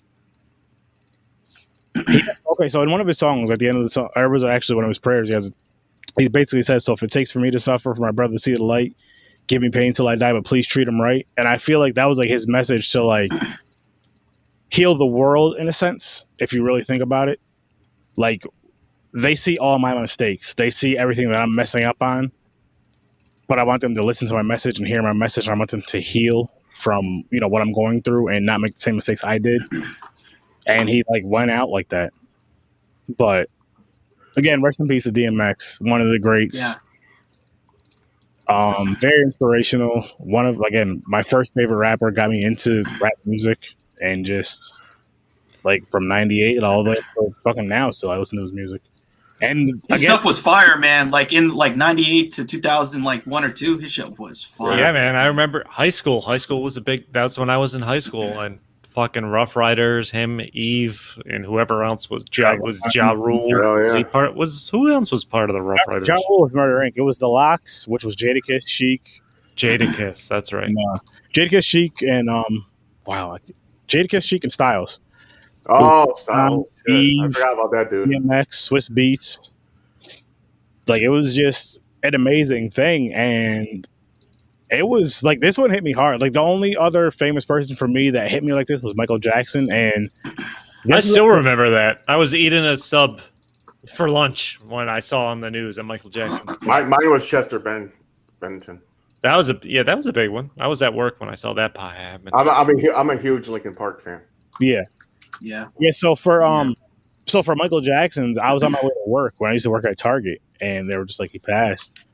But it didn't hit me as hard, and I feel like because with DMX's music, like most of Michael Jackson's music, for the most part, not every single song, but for the most part, it was like happy songs. You know what I mean? It was like a happy time, good time. I mean, that's because he just left the company of a young boy, probably. Versus Chris. I'm gonna skip over on that. Hey, you guys traded for Michael Jackson. You guys traded for Michael Jackson. I think he traded himself. That's your guy now. That's your guy I'm now. not doing that, Michael. Because by the way, though, when did those accusations happen? It wasn't the black kid where they said he was. Macaulay Culkin Different. was as white as you could get, and you know, It's true. Okay, No, I'm saying he didn't do that stuff. None of those accusations came out when he was black. If you still alive, Like turn white, and then all of a sudden, he's fucking around with the little kids. you think him and R. Kelly be friends? I really feel like they should have had a duo in the works or collaboration of some kind. I think that R. Kelly wrote for Michael Jackson. I feel like It'll be a DJ mashup. It'll be Beat It and Dude, like, you'd be surprised by Beat It, I Can Believe I Can Fly. I believe I can get off with these charges.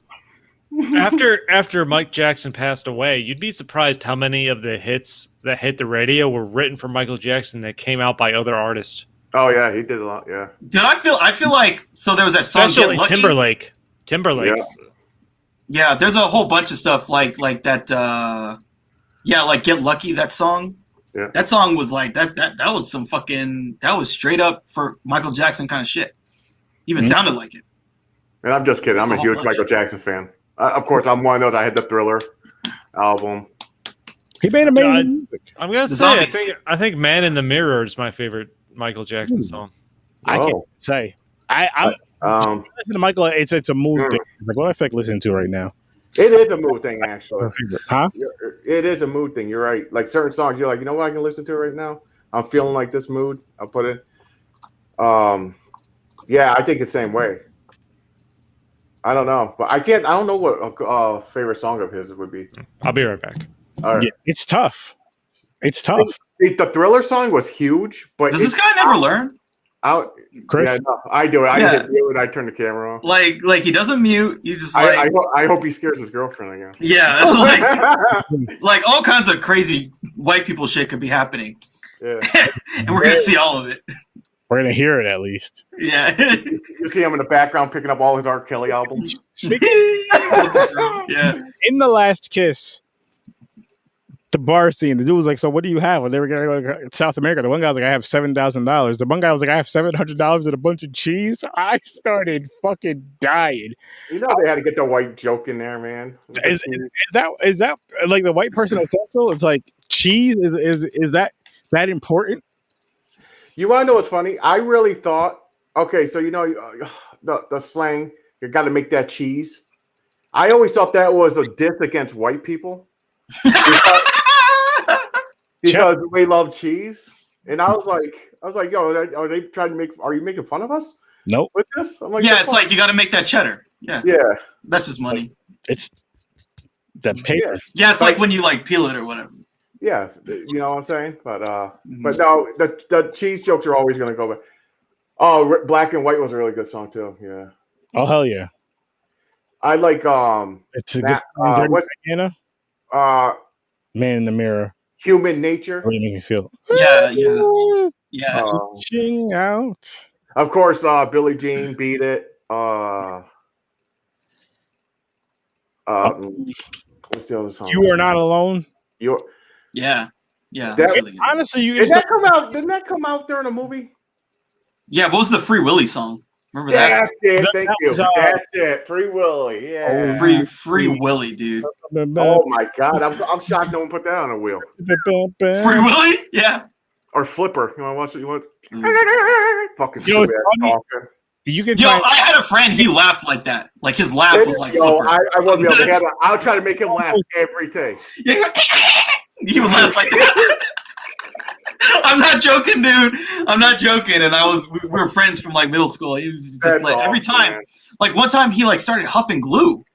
And yeah, in like the 4th grade, and he was like, and it's just like from there on, he had that dolphin laugh. I'll be like, yo, calm down, Flipper. Yeah. the fucking ass down. His name was Aaron too. His name was Aaron Kingdom. He's a black dude too. Wasn't me. It wasn't me, guys. It wasn't me. You know, I'm going to throw this out there. His last name was Kingdom. That's a dope last name. It is. Yeah. That's a dope last name. Yeah. Aaron Kingdom. Yep. Shout out to Aaron Kingdom if you're out there. I don't know what you're doing. Shout out to Aaron Kingdom, to another Aaron. He's not watching this probably, but he's probably. No, He should be. Aaron. it should I don't be. know what he was doing. Bring the I don't know about you guys, but as Hopefully far as got viewers are concerned, I see 1.3 million. So Yeah, something like that. he's got to be something. He's got to be one of those. Yes. What Chris said. I'm drunk though, so I could just be cross-eyed at the moment. Yes. That's fine though. That's fine, man. You know, I'm good. I'm not drunk. So, guys, Yes. last thoughts, final thoughts on both of these films. Final thoughts, final ratings. My last thought is it was more fun talking about Aaron just going Hulk mode and attacking random people who That was deserve fun. to be attacked. That's fun. That's always That fun. was my favorite. That was my biggest and favorite takeaway from. Also, that we then that the attacker, we got to trade him in like 2 first-round picks. We got Deshaun Watson. Speaking of that, Deshaun's another one Dude, where we should have went from- traded him to white people. Like, Dude, Houston should have. Like, I feel like Houston probably had an inkling of what was coming, and they should have traded him while they had a chance. Yeah. but you know what's funny? The accusation, the first accusation dropped a day before they could have traded him. No joke. I feel that this is just So a lot basically it's too of, late. These fucking athletes, man. I don't know. I don't believe it. I'll say that. And I'm sorry, ladies, but I really don't believe. I feel like it's one of them things because he said, look, He has like 20 women. Listen, I'm gonna tell you. Well, let's have Aaron say his piece because then I think we're all gonna respond. Go ahead, Aaron. I mean, I could be wrong. But I just feel like it's just one of them things. Like, I want to be traded. Houston's like, no. So just like, you know what? Let's make his value go down. His trade value go way down to where no team's going to want him. And just kind of put these accusations out. And I believe the lawyer is friends with the owner. The lawyer that's going against Watson is friends with the owner of the Houston Texans. It's just a weird fish thing to me. With the shit going down these days, I can say, I'm not going to say it's 100%. I say part of it is true. Dude, So- I don't know. I'm not going to say every account is necessarily true, but I certainly can't ignore the quantity of women that have come out against him. I'm gonna tell It's you. like I'm gonna tell 20-something. you right now. Deshaun Watson is the dude who gets super thirsty, and his thing, the thing that quenches his thirst, is making women give him a hand job. Well, And apparently. it's about like they don't want to do it, and he's like, no, you're gonna fucking do it. That's the And- thrill right there. Yeah, You're that's doing the it. thing. That's the thing is like making him do it, and he Yeah. gets him into signing an NDA, and then he gets him into the situation where he like they all talk about it. A lot of it's the same stuff.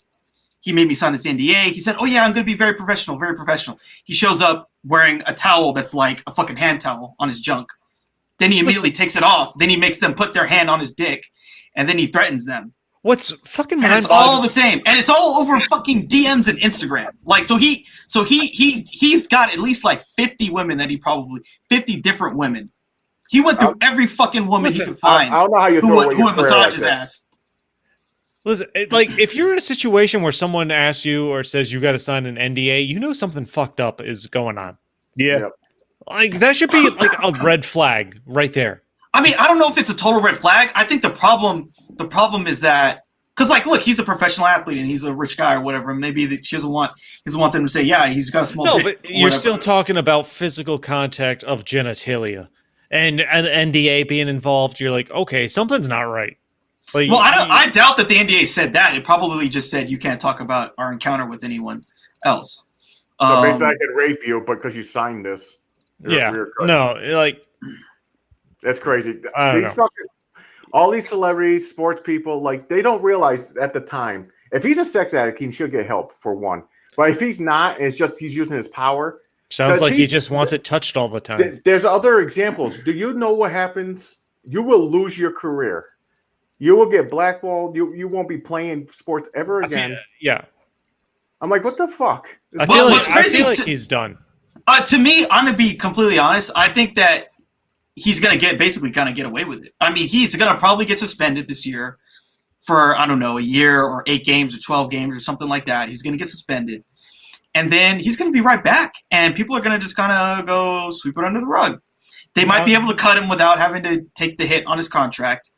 But the minute that he's out there, because he's gonna get away with whatever he did, basically, more than likely. And I wanted 49ers to pick him up.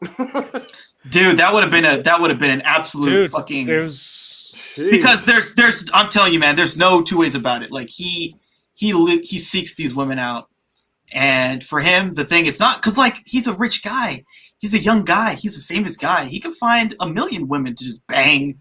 He'll give you a million hand jobs all day, but it's not about that. It's about it's they don't want to do it, and that's what he likes. Exactly. It sucks, man. I'm just gonna say I have no idea. I wasn't there, so I'm not gonna say he's guilty. I'm not gonna say he's not guilty, but I'm gonna leave it at that for my final say with that one. So if the towel don't fit, I'm gonna tell you this right now. We got to trade him to the other side. Because it's a bad look. I'm sorry, it's a bad look. You got to trade him for the whites. Yeah. No. Who are we gonna find, Chris? We got to find someone. Here, you can have. Well, we'll take Kid Rock. He's a hot mess too. We don't want that might be a fair trade. Yeah, that's what I'm saying. Yeah. I don't think we want Kid Dude, Rock. you'd like Pam Anderson appearing in the Borat movie. Like Kid Rock did not like. She was married to Kid Rock at the time. Like they got in a fight about it, and I think she was on Howard Stern, and Howard Stern had asked her about it. Like, was that one of the reasons that led to your divorce or something like that? And I guess she never really gave a straight answer to that. Wow. I mean, okay, Kid Rock and Pamela Anderson. Does that sound like a marriage that was going to work? No. Does that sound like it was going to work? Not at all, but still. Sounds like a sex tape. Exactly, dude. Right? Like exactly. I want to know what the fuck is wrong with Pam Anderson picking these people. Like, what's in her head? Dude, I'm telling you, she because what was it, Tommy? Like the dude with the big one? Yeah, Tommy Lee. He beat the shit out of her too. Beat the shit out of her. Yeah. Like he left mushroom-shaped bruises all over her. So I mean, it's really Aaron got it. Yeah, slap her around. She probably got abused, honestly. As dude. Oh yeah, that's not cool. As a teenager, you know. No, she probably had a rough life that we don't know about. Yeah. Maybe. Oh yeah. Or she could have had a sheltered life, and then she just got out and was just wild. No, I get girl likes the bad boys, but you don't want to get a guy who beats the shit out of you. The problem is what happens is like you get some of these people where it's like an attractive girl and fucked up family, and the family, you know, they'll do some stuff like basically they'll kind of like almost like pseudo pimp out the child, or they'll just like look the other way while bad shit's happening. That's how that kind of shit ends up, because then the person grows up and they're just like kind of free and open about stuff because they don't know any better, because they always get attention from being sexual even when they're like, you know, 14, 15, 16, when it's like there's no one there to say, hey, these dudes who want one thing from you, you guys stay the fuck away from them. You know, Zach Braff doesn't give a fuck about your college party. He wants to fuck you, you know. And when there's no one there to tell you, hey, look out for that, you end up around a bunch of thirsty ass dudes, basically. But You the thing with that though, he wasn't really thirsty, like chasing her. It was the other way around. Because it was No, but it was it was an interesting, you know, interaction or chemistry because I had that impression where like she's kind of psycho, Me too. Rachel Bilson's character for a while until you get to the point where she comes to talk to Zach Braff where he's working, and she's like, "Oh, so I'm good enough to sleep with," but And I thought she nothing was than going to that. shield up the place. And then I almost felt bad. But then like the roles reversed where I almost felt bad for her. Like, oh, wow, she was really just kind of into this guy and he used her. But Yeah. Like the tables kind of turned. I don't know. I thought that was interesting writing and an interesting story point. now, correct me if I'm wrong though. She knew his situation though. And She didn't know, but she knew he had a girlfriend and But Nah, not she pregnant. she I'm knew not- from the jump, dude. No, because she the did. first, No, I'm not saying the first she's thing not they a. talked about was like, "Oh, what are you doing? What are you doing hiding? Like, what are you doing here? Like, oh, I'm hiding from something. Oh, you're hiding." Like, basically, she knows he's hiding. He's staying away from his girlfriend. She knew that from the jump. Yeah, but she didn't know she didn't know his girlfriend was pregnant or anything like that, or how serious that actually was. But she knew he had a girl. Yeah. She, Do you at think? the very least, she knew he had a girl because she was like, "Do you have a girlfriend?" He was like, he hesitated and he was like, "Yes." Yeah. He hesitated and it's like, "Oh, did that hurt when you had to say that?" Because like the whole time you could tell she didn't care. She knew. No. She's like, he's got a girlfriend. I like him. I'm gonna blow up his thing. I'm gonna blow it up. I mean that was the thing she wanted to do from the jump. Did you kiss him on the first time they met? Kiss him on the cheek. Right here. Right here. She was trying. Yeah, she was like that was a submersible. No, she was Like going that was hard. there to blow your shit up. You know. She was going hard for it. Yeah. She was. And like, And what she say in the date, it's like, you got to leave. Just leave her. Maybe this is your last chance to be happy. I mean, she had an agenda, man. She had a plan. I like this guy. You know, he's my type. I'm gonna blow up his thing. I'm just blow it up because I know that he's thirsty. not only that, but again, remember they're at least 8 to 10 years apart, right? They Feels like- they feels were like about 18, they were 19. about 10 years apart. Because he said he was Yeah. 29. They made it known that you knew he was 29, going on 30. And she was like 18, 19, I think. She was They, like never they never specified her age. They only said she was in college. I mean, college. at the oldest she was 21. But let's say Man, that is a 19-year-old girl, man. let's go with that. Let's go with that because she has like the naive part of he's gonna leave his girlfriend that's pregnant for me. Like even though she was like, no, I just want to have fun, blah blah blah blah blah, and then they have the connections, they're kissing, all this other shit, and then they sleep together, and boom, like he tore it up, and she was like in love. Or something. She was in that teenage. And this is where that part when she showed up at the work, I thought she wasn't going to show up the place. I thought this was going to happen. He went to her and apologized and told her the truth. And I thought he was going to lie about going back and having sex. And she was going to college girl was going to come back and blow up his spot. I thought that was going to happen. But she just disappeared. I thought she was going to go full psycho. Really quick though, before we get past what you just said, James, do you think that would have made the movie better? It would have took away from what this movie was about, though. It would have turned into like a psycho. Yeah, it's like a melodrama. Story. Yeah. I want to say this. Really quick.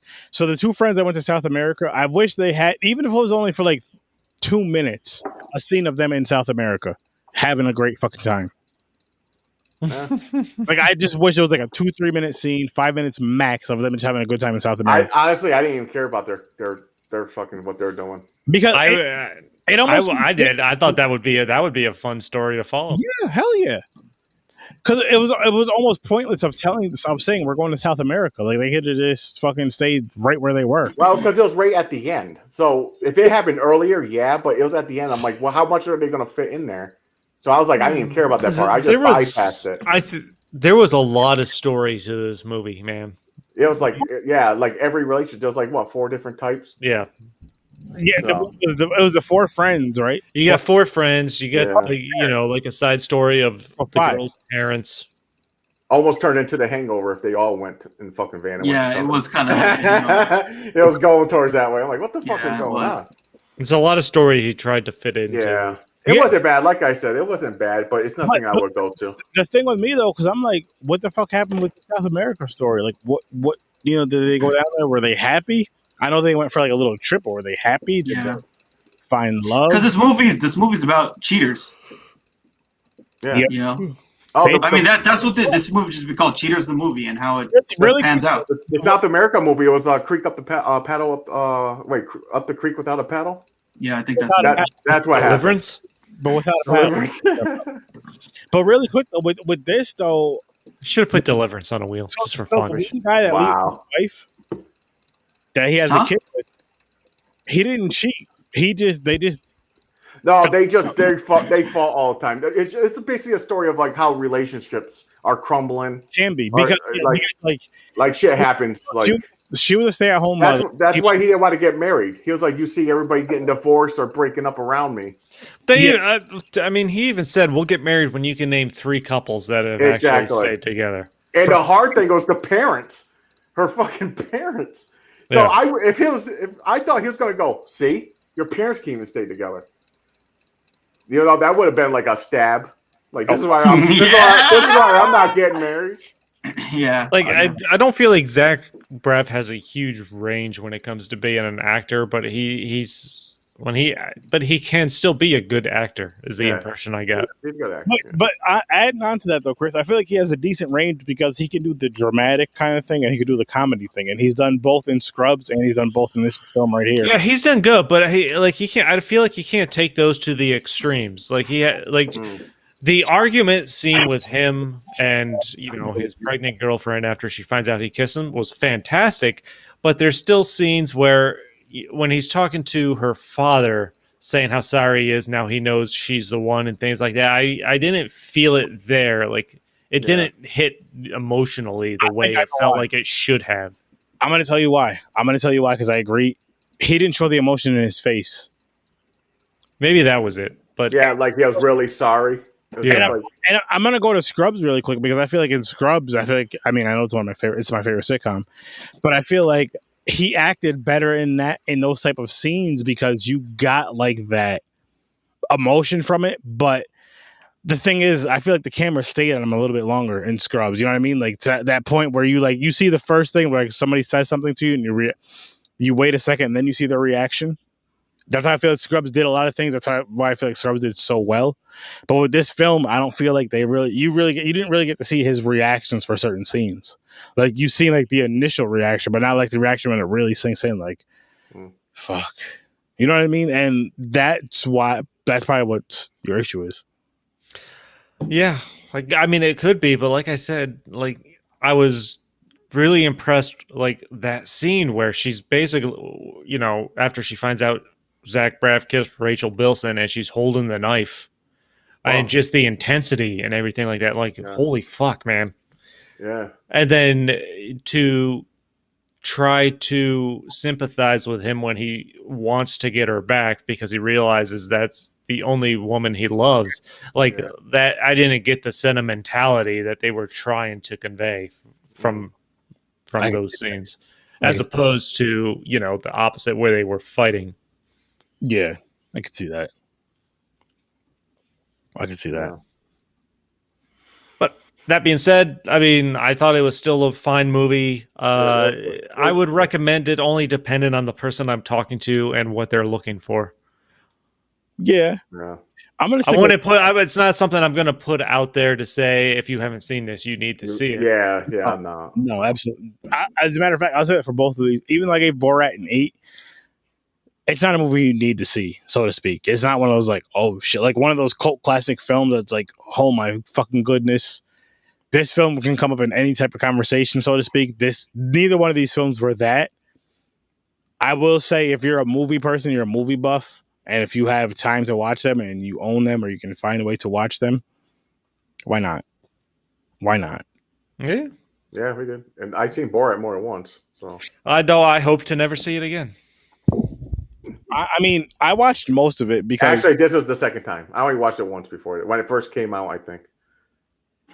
I watched it because I was like, "What the fuck is this about?" This is Well, I watched it earlier today, and then I was watching it on mute as we were reviewing the movie for the most part.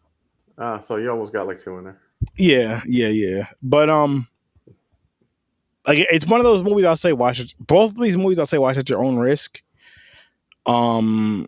Guys, if you're gonna watch The Last Kiss with your girl, make sure you guys are on very good terms. And I'm not even saying like cheating and all that stupid shit because you know that's not cool. But I'm just don't take your recliner. Let her sit on the couch. Don't sit next to each other. like make sure you took the trash out. Make sure you clean the dishes and put shit away and just kind of you know what I mean. Fucking made her favorite meal and dessert and all that good shit because this one can get you in some shit. For shit you didn't even do. But that's why women are so magnificent. I'm not gonna say anything crazy because we don't want to get. I don't want to get any of us in trouble. Any type. I don't think there's any question they're the superior sex. I'll say equal. I'm gonna say equal. I'm not gonna say superior. I'm gonna say equal. Not sorry about that either. We're all equal. No comment. James is scared. He's saying no comment. Even though his wife doesn't watch us. No. She doesn't even know it exists. Okay, let's put there's certain situations. So why don't you just say equal? Equal. Yeah, okay, I'll go equal then. Thank you. Ibrahim, what do you think? Come on, man. Come back. I don't know. Yeah, he must have. I don't know. You could have went to the bathroom or something. Probably. Took a dump. I gotta pee. That's why I disappeared. That's like the first time ever during a podcast I left. I had a lot of water. I had a gallon of water today, so First freaking time I've seen you leave. I was like, I couldn't hold no more. I was like, I can make it. I looked at the time. I was like, no, I can't. I gotta go. By the way, guys, I went to Burger King today. Their French fries are delicious, and their fish sandwich. So you have a trip to the bathroom planned? Is that what you're saying? No, because okay, so with Burger King, I can eat their fish sandwiches. I just learned this today. I can eat their chicken nuggets. And I can eat their fries. Their burgers, though, oh man, that's Dookie City. What are you talking about? Whoppers are delicious. Nah, that's Dookie City for me. They're not good enough for me to eat that. Oh, another thing, so my wife and I we went to 99 last night. It was the first time I did dine-in since COVID shit started. Yep. Fun. I mean, I had a good night, of course. Spending time with my wife, took her out to dinner, whatever. Just 99 restaurant, something right up the street. Nice little spot because we like going to that spot though. But we usually go for the happy hour where the appetizers are half off. Yep. We got there a little earlier, and I got this burger. Fucking, it was so bad. Like there he is. It was a frozen patty basically, and you know how like when you have the real ground beef that you make at home and throw it on the grill or in the oven or however you make your burgers, and you have the fucking frozen patties, and you don't expect to go out to eat and eat a frozen fucking patty. I know it was 99, but still, like I should have got chicken tenders like I was originally gonna get. So the fries were amazing, but the burger was terrible. Chicken tenders is hard to fuck up, which is why it's a good choice. Yeah, it's true. And I would get the chicken tenders with their golden fever sauce or whatever. Oh, that's good sauce. I like that sauce. It's fucking amazing. I'm almost makes me want to put it on my nipples. Wow. Because. Yeah. But with that being said, people. You want Borat to lick them off? Lick that right off. No. It's just for decoration. That's nice. It's nice. Not. Like an hour later, he's like, not. Oh, fucking stupid movies. It's fun to talk about them, though. Yeah. Yeah. Next week's going to be fun, though. What was it? Commando and what? Commando and Equilibrium? Commando and Equilibrium. I've never seen either one of those. I feel like I will say, yeah, I'll find myself a beer from Equilibrium Brewery. I put Commando on there. I like that. Who put it? Oh, Ibrahim, you had Equilibrium, right? Yeah, that was my pick. Equilibrium. Commando. Another Schwarzenegger pick. Yeah. I don't see the thing is I don't hate Schwarzenegger. I just don't want to. I don't hate him. I just think he's a ridiculous human being. Yeah. I just don't want everyone hear him sing again. I don't want to hear him singing it. Ever. I haven't seen Commando. He don't sing in this one. By the way, do we have Terminator on any of these wheels? Did any of you guys have a Terminator movie? I don't really think so. I don't think so. No, I know I didn't. I only seen the first one, maybe two, but I do feel like I need to go back and watch them. So I was hoping that they were on, the wheels, so I'd have a real reason to watch. I gotta tell you, next. So does the new Mortal Kombat come out on the 23rd? 23rd. So that would mean if we spin the wheel next week and it hits Mortal Kombat, that would be the perfect timing. That would be awesome. I mean, we could just fucking say fuck it, we're doing Mortal Kombat, but Well, cheap. I like spinning the wheel better, as I know you guys do as well. Yeah. It's that randomness of what the fuck, and it takes the thinking out of it. And people, really quick, I will say this: we will probably have more wheels, like when holiday season comes up, like Christmas and shit. Yeah, I guess we should probably start planning a holiday wheel, or at least start The, thinking about that. the Kwanzaa wheel. The Kwanzaa wheel. I mean, if we can find some Kwanzaa movies, we'll review them. Yeah, that's a good question. What's a Kwanzaa movie? Well, we have to have picks, right? Right. Yeah, we'll So have we, to put that you know, on. Yeah, just call it like I mean, the holiday. I mean, what the fuck? Like Kwanzaa's weird to me. It really is. I'm gonna be honest. Kwanzaa like makes no like who's Kwanzaa for? It's supposed to be for black people, but like black people fucking love Jesus and Christmas. Okay. So like I did a. Sorry, I did that's the truth. Yeah, I did a Christmas episode of my podcast where I talked to Anthony from Video Game Crosstalk, and just talking about weird ass traditions and stuff like that. We talked a little bit about Kwanzaa, and honestly, it's just a holiday about getting together as a group and eating a lot of shit. So I like. That sounds good to me. Yeah, I know. So basically, any other holiday. Basically, yo, motherfuckers, come to my crib. I cooked some good ass shit. Bring some side dishes. Side bitches. No, That's what he meant. That's what he wants to make those side bitches. I heard side bitches. no side dishes. Bring your Mila Kunis. Sisters, cousins, No. second cousins. Leave your wife's home. Bring your side bitches. In the El have a good Camino. time. Oh no, I have to be the voice of reason for this. Really? I have to be the voice of reason. You said it. Give me the voice of reason. You Oh, said I'm it. sorry. He didn't say side. He said side pieces, not Yeah, side bitch. Side pieces. He would never call the girlfriend a bitch. Of course not. No, I'm saying like you bring the potato salad without the raisins type of shit. Raisins. Who fuck? I feel like that's a racist connotation right there about some way. I'm shape, or gonna form. be honest right now. Some raisin potato salad was prepared for my consumption later today. What raisins? Wait, okay, I never had it with raisins in it. who did this, Abraham? Who did this? My African American father. Is he married to a Caucasian woman? No.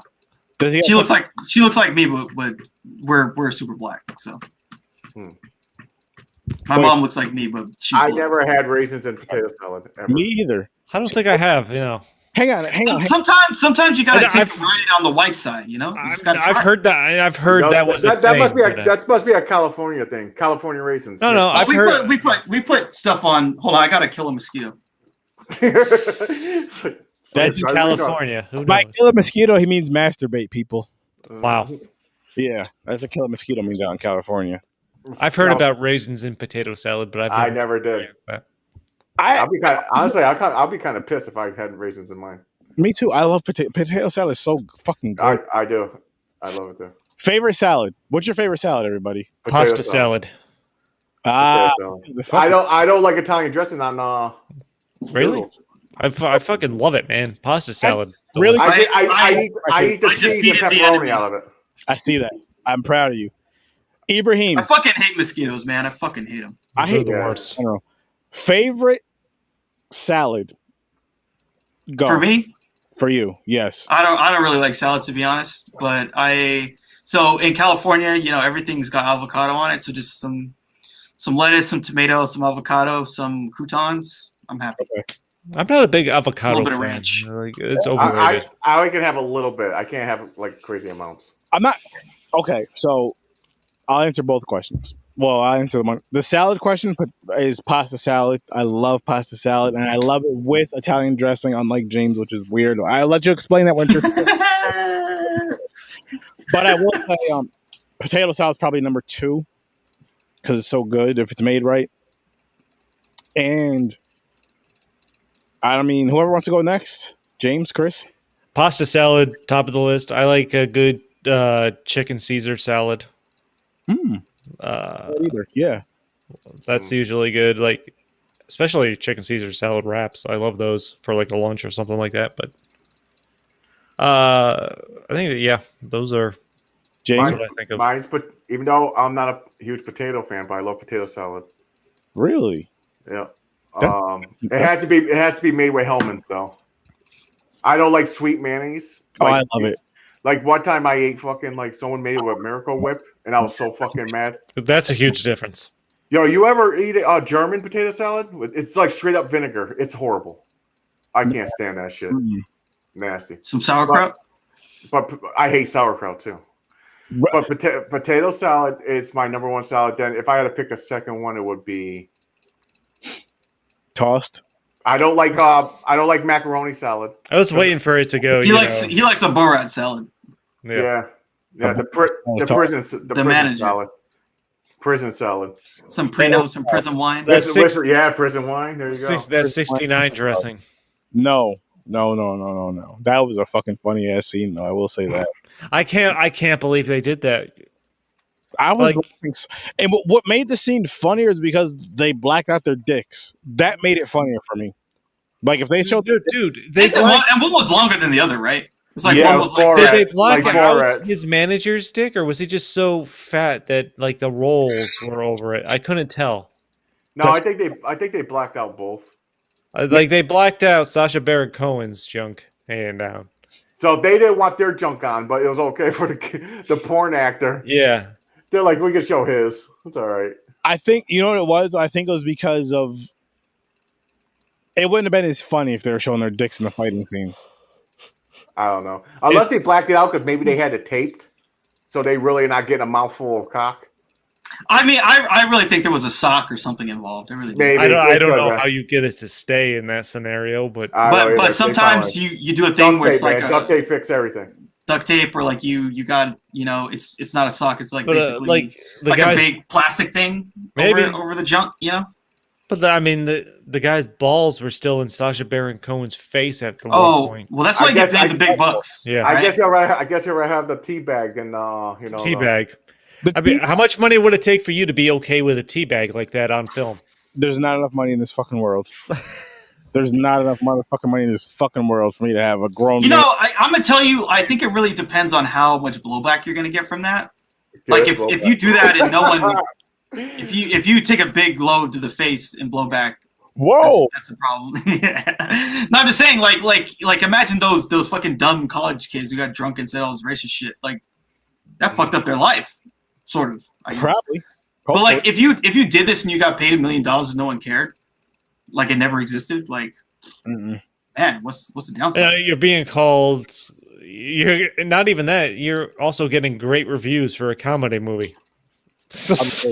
I'm good. Like this movie had great reviews. Strange. It's not like it was put out there and people were jumping. That's a good question of like scene it was. Because that's almost kind of like a what's your number question, to do whatever thing. Here's how much money? $1 million and plus any how well the movie does, the proceeds. Like if I get a cut of that. I feel like my number has to be higher than $1 million because like $1 million, I'll tell you right now, $1 million out here doesn't go very far. Yeah, No, you're right, $1 million. California. That's why I had to add the extra. There's some places you can't even get a house with $1 million cash. No, that's true. That's true. They're like, oh, your bid was so, dude. This was kind of funny. There was a house somewhere in Berkeley, 22 bids, and it was like 2x the listing price what it sold for. It was crazy. Dude, People freaked out. I've been trying to find a house for months, and the second anything remotely attractive hits the market, they have 10 showings scheduled the same day it's posted. I got outbid this week on one in particular, which I was super annoyed about because they're like, yeah, we had four offers, by the less than 24 hours later, one was significantly better than the other three. Clearly, I was not that one. I'm like, I mean, there's people who got loads of cash. They just got loads of cash and they're just buying real estate. And it's ridiculous because Schenectady, where we are, is one in the top 3 of the highest property taxes in the state, which is fucking stupid. I don't understand why. It's fucking crazy. The two houses on my street. I told you about one of them. Actually, I looked at one 2 blocks over from you not long ago. That I was ready to put a bid in, and then my realtor's on top of her game. As we looked at the crawl space, she's like, "This looks weird. like the underside of the ceiling had been painted, all the insulation was down. It looks like they had like mold or something in here, and they had to redo this. And it turns out, after talking to the selling realtor, it was like, yeah, they had mold remediation done, and the sellers didn't want to fill out a property disclosure. I'm like, I'm not putting a fucking bid in on that. Yeah, you know what's funny? So like, I used to live at a different house that my grandfather bought in like the '60s, and they had a tank of gas in their front yard, a tank of gas. Wow. To heat the house. That's how old and like when my grandfather passed away and they were going to sell the house, they fucking dug up this tank and they're like, oh shit, this is kind of a problem, because with the new regulations, that's a problem, and that's a federal problem. That's not a state problem. That becomes a federal problem, and that gets the EPA involved. And at the time, the realtor told my dad, like, you should just put some cement over it and act like you never saw it. But my dad actually was able to. He knew someone who was like in environmental regulation, and they like met with the EPA person, and they dug it out. They sold the gas for money, and resolved the issue. But like, yeah, I mean, these old houses, man, you never know, all kinds of crazy shit. There is a shocking amount of wood stoves in these houses in New York. Like every other one has like a fucking wood stove in it. I'm like, what the fuck is going on with these? It's an old house. It's an old house. Not even all the old ones. When I think of a house, my ideal house, it has like a modern rustic type feel to it, but doesn't have a fucking wood stove. And these wood stoves are popping up, and like every other house, I'm like, what the fuck is going on? That's a lot. Yeah, I feel like East Coast, there's all kinds of weirdness going on. You know, it's just is. They're older. They're some of the oldest things you can find in this country. Yeah, it's connected. It has some really old, like there's a stockade area. The stockade, man. Yeah, there's some crazy shit around, depending on what you're looking for. A lot of those, really, honestly, you gotta buy it, and you gotta just kind of basically nuke it, gut it. Yeah, just start from the ground up. I don't know, man. You're gonna in the way it's a lot of money. Shockingly, the real estate market has taken off. It's a seller's market, so certainly I learned that early. So I'm gonna end up overpaying for whatever I end up with. Just like it's so crazy. Like you would think that this would be a time where money would be tight, but it's not. It's the opposite. No, and at least in real estate, it's not. It's crazy. Yeah, people are buying up shit all over the place. I got lucky though. It was before the whole pandemic and shit. Yeah. You did, but hey, we'll get there. That being said, though, guys, I guess we can wrap this one up. Yeah, I need a snack before I go to bed. Borat and The Last Kiss. Who chose Borat? Did we never? Okay, that was James. It was me. James. I remember it afterwards. James did the deed. You want to know why I did it on purpose? Because it wasn't for a hate wheel. It was for at the time I was like, it's not bad enough for hate because you don't hate you hate Tom Green and everything. I was like, but it's close enough to a Tom Green movie because it's raunchy. Yeah. I was like, they're gonna hate it. So I was like, didn't put that on there. I certainly didn't love it. No, I thought you were gonna hate it. I thought you were gonna hate it just because the shit he does in this. Because what I remembered the fucking fight scene naked and everything. I was like, oh, they're gonna hate this. It could have easily been a white movie, Caucasian movie. I could have been on that way. It could have been movies, both of them. Yeah. Oh yeah. But white. Well, The Last Kiss could have been white. A chick flick. I think it could have slid in with the chick. Yeah, there were no black actors in The Last Kiss. Yeah. There was one. No, was there one? No, that was Borat. Never mind. No. Yeah, you're right. Is there any movie where he has his best friend in it? From the dude from Scrubs. No, Donald Faison wasn't in it. No, I'm saying, what did he ever do a movie with him in it? No, not yet. That's shocking. I thought you were trying to get a movie in there. From listening to the podcast, it sounded like he purposely left him out of Garden State too. Like he cast somebody in something over. Dude, there's a rapper in there.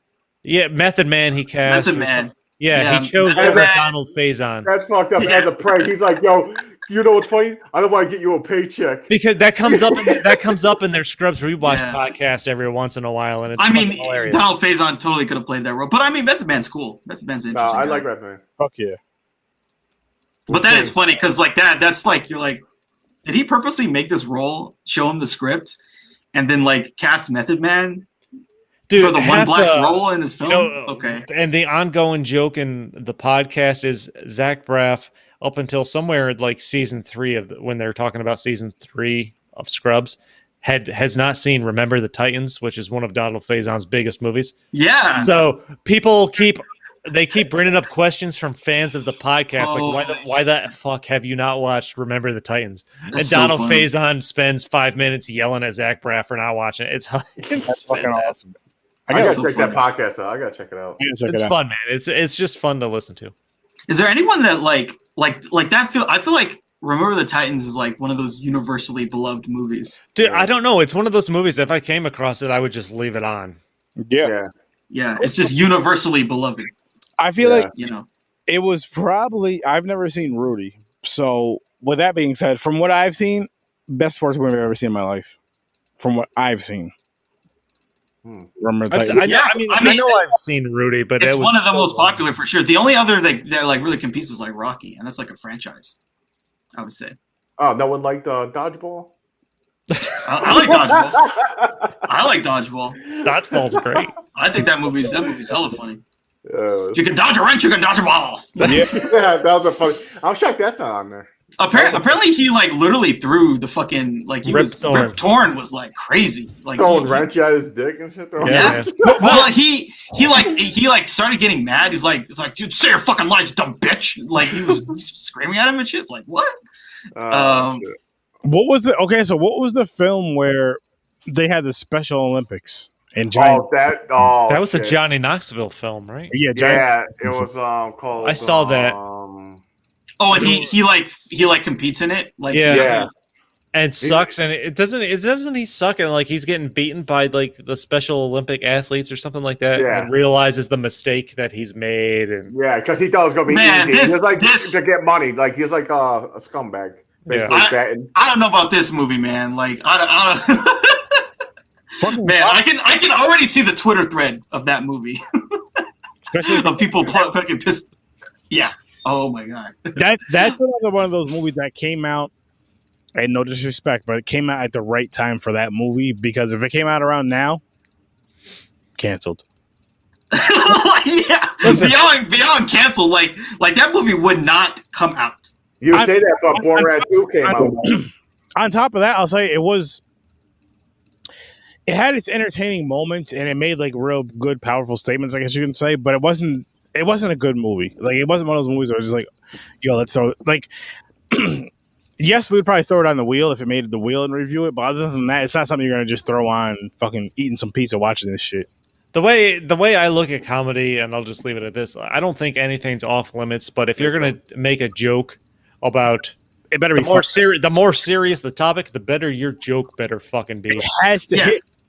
Yeah. Like, if you're gonna make a rape joke, it better be one of the best jokes you've ever made in your life. I agree. Yeah. I mean, you can also do the I don't give a fuck, because like I said, we've talked about this before, but I do find some of the stuff that Cumtown, like they're the ones who do the fucking super edgy comedy. Like they do jokes about Bryan Singer and like the parties with the like underage boys. Yeah. They did jokes about just all kinds of stuff that's very edgy, but it's funny.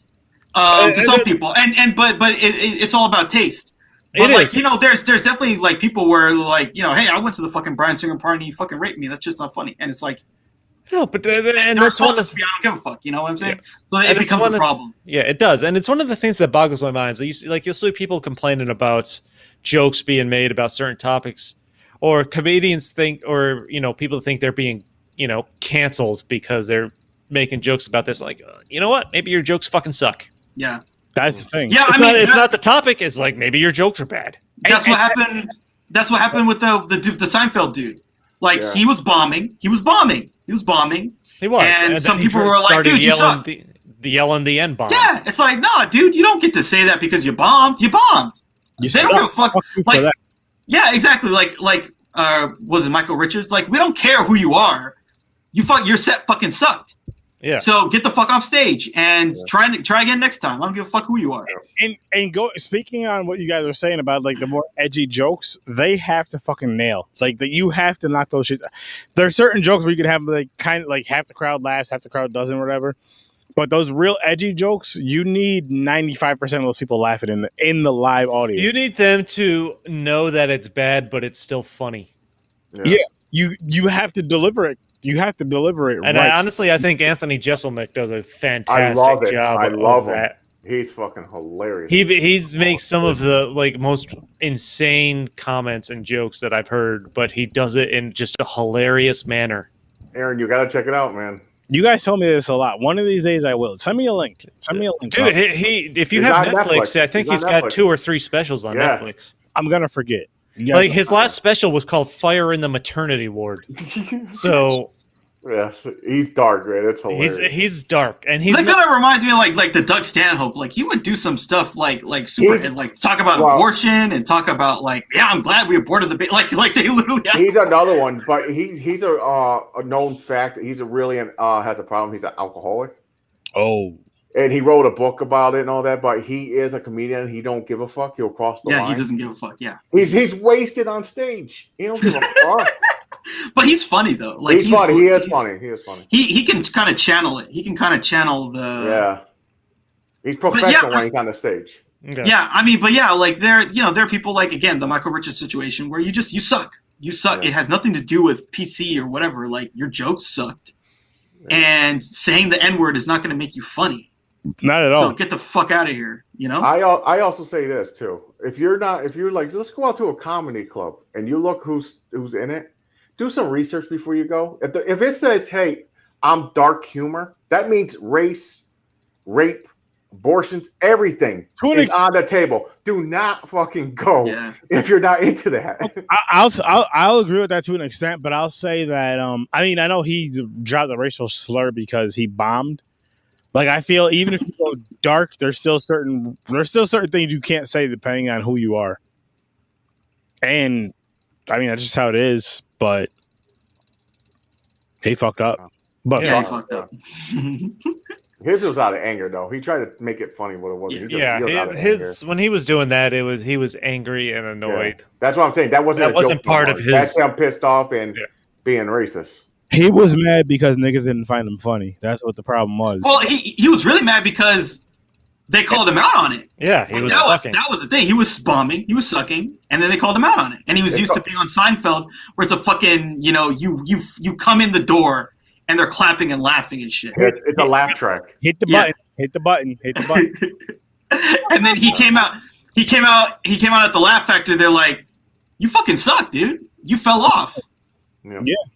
You should probably ask somebody to write your lines for you. Maybe it'll be funnier. I don't know. Yeah, exactly. Because when he played on Seinfeld, I've seen episodes here and there. He's just the crazy guy with the wild. He's Kramer. Yeah, he's Kramer. He's just very zany. He comes into the door like all whacked out. Yeah. I might have to go back and check this show out, smoke a little weed, and check the show out and see. Seinfeld. Seinfeld's not bad. I like. No, man. I mean, it's a great show. It's funny. It's one of those shows that kind of like I know my wife likes the show Friends. I watch it here and there. Like if she's watching, I'll sit down and watch it with her. But I never got into it myself. I watch all Friends every episode. But it's something we'll put on in the background just to have on while we're doing other stuff from time to time. I'm a big. I love sitcoms. So. Living Single. That's what I watch. I watched Living Single when I was younger. I enjoyed that. That was Living fun. Single, Martin.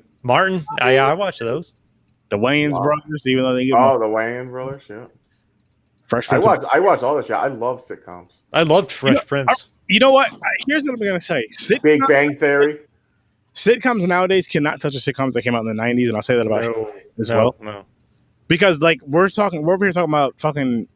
Well, what do you mean sitcoms today? Like, what do you define that as? Do you mean like 2020, or do you mean like I almost feel like stuff like Community? Are you talking about like the comedy style? They're different. Like there are some. What's the one? It's like Modern Family. That's like a sitcom. Yeah, that is a sitcom. It's a comedy. Yeah. They're different style of comedy. It's a very different style. Yeah. Okay, so my question to you is: with those sitcoms that you guys are bringing up now versus the ones that we grew up on, let's say 10, 15 years from now, will people still be talking about them and still watching them? Modern Family, yeah. Modern Family, yeah. When I think back to what I watched as a kid, I remember being excited for TGIF Friday nights. Yes. I don't know if it was ABC or what. There was like Step by Step, Boy Meets World, Family Matters. Family Matters, man.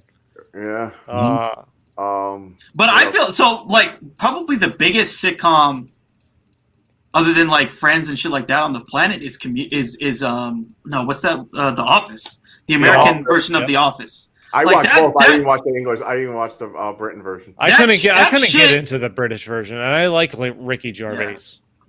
That American version of The Office is like, man, that thing is just the whole Peacock streaming service is based on that show. Oh yeah. They have tiers. It's Office tiers. Do you want it free? You get the first like 2 seasons. You pay a little bit, you get the next 2 seasons. You pay all of it, you get every season. Yeah. Okay, so my question to you guys is, because I've only watched maybe 1 episode fully of The Office, maybe 1 or 2. Is it something that would be better for me as like a high watch? Because I couldn't get into it. I didn't find it funny at all. I tried. Well, what'd you do? Would you watch the first episode, or you just dove in out of nowhere? I think I dove in out of nowhere. It might have been on TV, and I tried to watch. You guys start at the beginning, because you start getting the chemistry, like especially like Dwight and Jim. It helps to start at the beginning, and it definitely gets better as it goes on. I feel like isn't The Office kind of one where you kind of got a slog for like about a season and a half or something? Yeah. Like you got to get used to the characters and how their personalities are and everything. It helps to know like the backstory, so that because the joke, I mean that series has some long running jokes and they do. Just relationship aspects that make them even better. Yeah. It's like season 5 and they're still on some season 2 shit. Yeah. Like they go long game on a lot of their jokes. Yeah, they do. I'll check it out. Maybe I'll say I won't promise. Maybe I'll check it out. It'll be something. Well, don't. Yeah, I don't think you should watch anything you don't want to watch. Yeah. Because like watching a season to like then actually get that's just like getting the ball rolling. That's a lot of fucking time. Right? But I mean, there's times where I'm just like kind of laying down, like after a show or just during the week, and like let me just throw something on, just to throw something, kind of like listen/watch. If you can find a way to watch Schitt's Creek. Schitt's Creek. Yeah, man. Schitt's Creek. Yeah, Schitt's Creek. That's another one. Yeah, watch it. Don't worry about The Office. Watch Schitt's Creek. Yeah, there you go. It's on Netflix. I'm gonna say if you guys haven't watched this on Amazon Prime yet, Invincible. Yes, I love it. I've started. I watched the first episode, and it's good. It's good. I'm all caught up with it. Somebody else I was talking to brought it up. I gotta watch this. I'm probably gonna like binge it. I'm a little. I don't know. But I like it. I do think it's good. I'm kind of with you like that. It pisses me off. I have to wait every Friday. Because I like just watching it when I feel like it and just binge it. Yeah. I kind of want to binge it because like I feel the same way about Falcon and the Winter Soldier, because it's like sometimes the episodes are like kind of okay, and I just want to like give me the next. Wait a minute. Winter Soldier is not a movie. It's a show like WandaVision. It's a fucking show, dude. Yeah. What the fuck? I thought it was a movie drop. Did you not know that? No, man. No, not only did it not drop, but they haven't even released the whole fucking thing yet, dude. 6 episodes. 6 episodes. 6 episodes, man. I didn't know that. I thought it was a fucking movie. No, it's a show. I wish it was a movie. I'd love to just watch the whole thing in one sitting, but holy shit, they're doing this week to week shit. I do need to check out the Winter Soldier as well as the other show. But yeah, the WandaVision. I need to check. Hey man, if you can find a way without Apple TV to watch Ted Lasso, go for it. I say it's called Fire Stick. I already watched the first 3 episodes. Did you really? Yeah, it's fucking fantastic. It's pretty funny. With real quick before we wrap this one up, with the binging conversation, I'm kind of like in the middle because I love when I can sit down and just watch a series, like just sit down and watch that first season or whatever. But then at the same time, I also enjoy that. Fuck, I gotta wait till next week to watch this, just because it makes you like more anticipated for it. You know what I mean? Like, and you didn't knock it out of the way. It's all over. So I'll say for me, like if it's like it has to be something that I really like. If I only kind of like it, then I get a little annoyed. Because there's always that episode where I'm like, okay, fuck this shit. I'm mad now. I've gotten in the habit where I'd probably prefer to have the whole season there for me to burn through. But I will watch stuff from week to week, and I will force myself to do it honestly just to avoid spoilers. That's another thing. So See, yeah, for me with Falcon and Winter Soldier, I'm like kind of like I just don't care. I know I'm gonna get spoiled a little bit, and I don't really give a shit. Like I've seen some of the stuff that's out there about certain characters, Yep. and I'm like, okay, whatever. I'm just gonna, because like I haven't been like spoiled big time, but like they've released like Marvel released an hour of footage about one character because there was so much demand for it. Spoilers don't not bother like me. It no, never it's did. not 'Cause like- I got spoiled all the time. Like I always got spoilers. Yeah, it's not like Everything, so I spoilers. got used to it. They won't stop me from watching it. I'll still enjoy it, but I'd rather watch it not knowing, of course, before I saw it. Funny story though, at work, and I didn't even care. I didn't even watch this. So when the new season of I want to watch it, but it's overwhelming because there's so many seasons. But Game of Thrones. Yep. So when the season 8 came out, there's this dude on the other side of the wall from me, and he don't talk about a spoiler. I'm like, what the fuck? I didn't see it yet. And I didn't give a shit. Yeah, that's funny. I just threw it out there. I'm like, what the fuck is wrong with you guys? Yeah, Game of Thrones is like the perfect example of like that shit became like Super Bowl kind of shit for me. Like man. I like, so me and like my neighbor, I would go to her house and we would like the final season, we were watching episodes together. And like I even my friends, we would just all watch it together. That's fun when it's like event television, like Sopranos kind of shit. Yeah. Yep. Well, Really, people did that. that's Wasn't like the first couple seasons, American Horror Story, people were doing that, like that. They're having like the parties. Yeah, I think so. Yeah, I mean that stuff is really fun. That stuff it gets really, but it has to be good. You have to be invested. They can't have these episodes where you're like, okay, fuck you, Yeah. And Game of Thrones didn't do that. When it was good, it was like, dude, man, I remember some of these episodes where the big plot twist happened. I mean, people were like fucking blown away, and it's fun. It's really fun. It's really fun. You know what I really enjoyed is because I read the books that were out and I caught up and got past the show. So there was a season or two where I was ahead in the story for people that didn't read the books and were watching the show. Like, I know what's coming. Yeah. And I would just smile at them and tell them, I know what's coming. That stuff is fun. I mean, that's what, it's kind of unfortunate that Game of Thrones kind of like went into the shitter and people got mad. But like, it was just so fun when it was really on. Like, but listen. The people doing the show, they knew the major plot points. They knew what was coming. It's not like the books are going to be vastly different if George R.R. Martin ever actually publishes them. He's not. Big spoiler. Everybody dies. Yeah. So don't get used to a character. I mean, if you weren't happy with the show, my opinion is don't be super surprised if you're not. You fucking hate that book too. Overly different.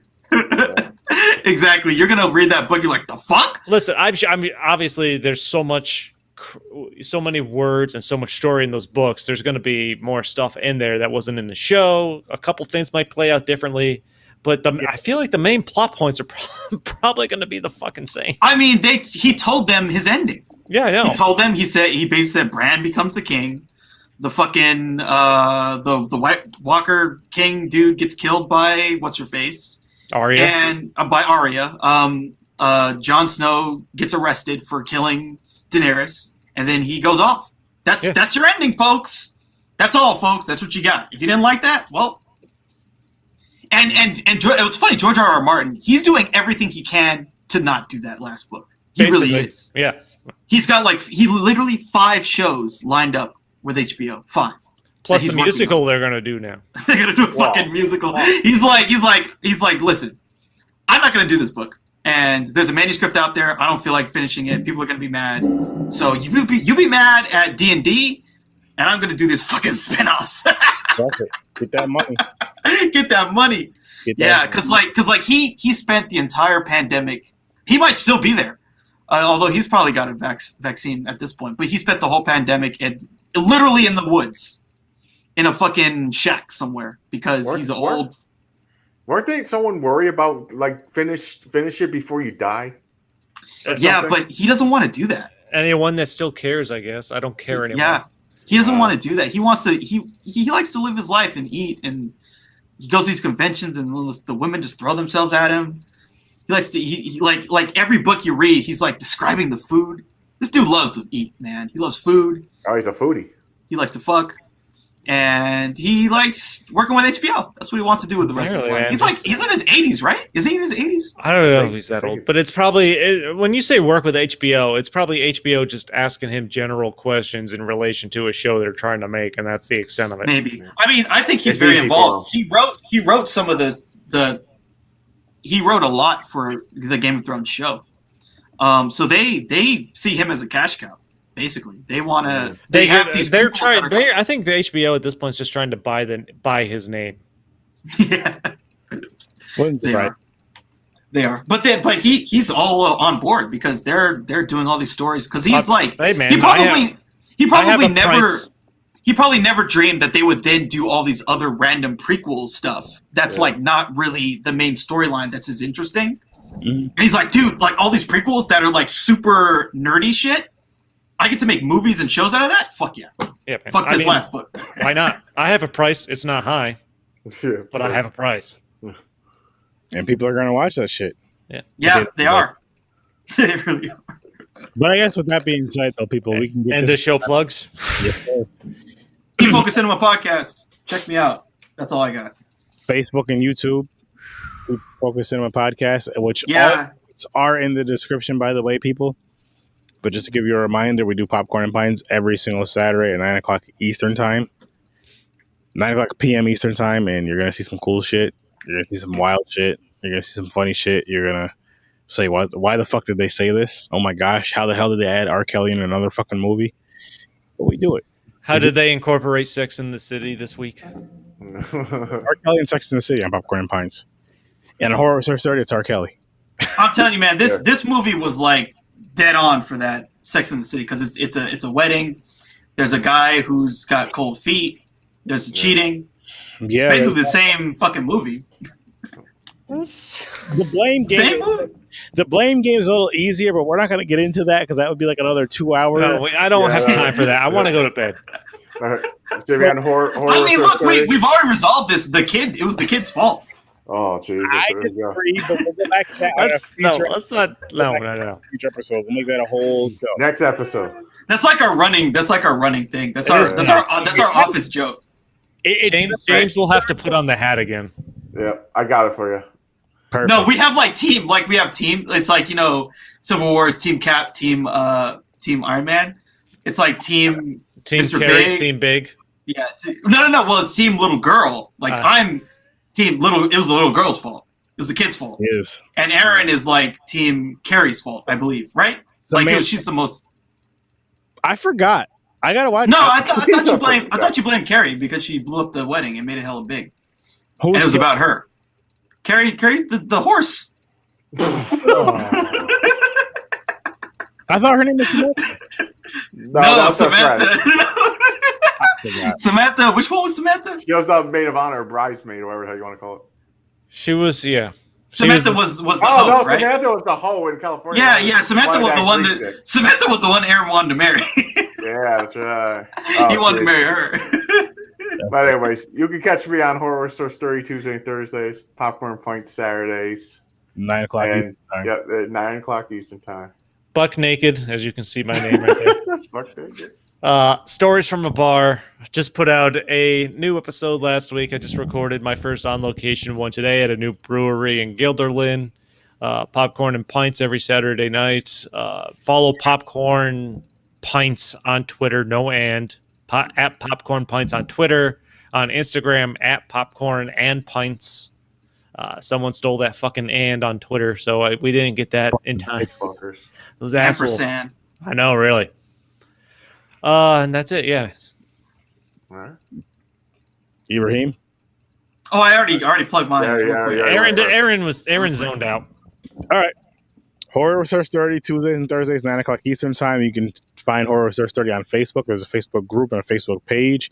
Give the page a like. Give the group a join. Feel free to share anything and everything horror related on the Horror Research 30 group. Also, check out the Z Network, which you will be able to see Popcorn and Pints and Horror Research 30, as well as Stories from a Bar, Any Last Words, and a bunch of our other content on the Z Network.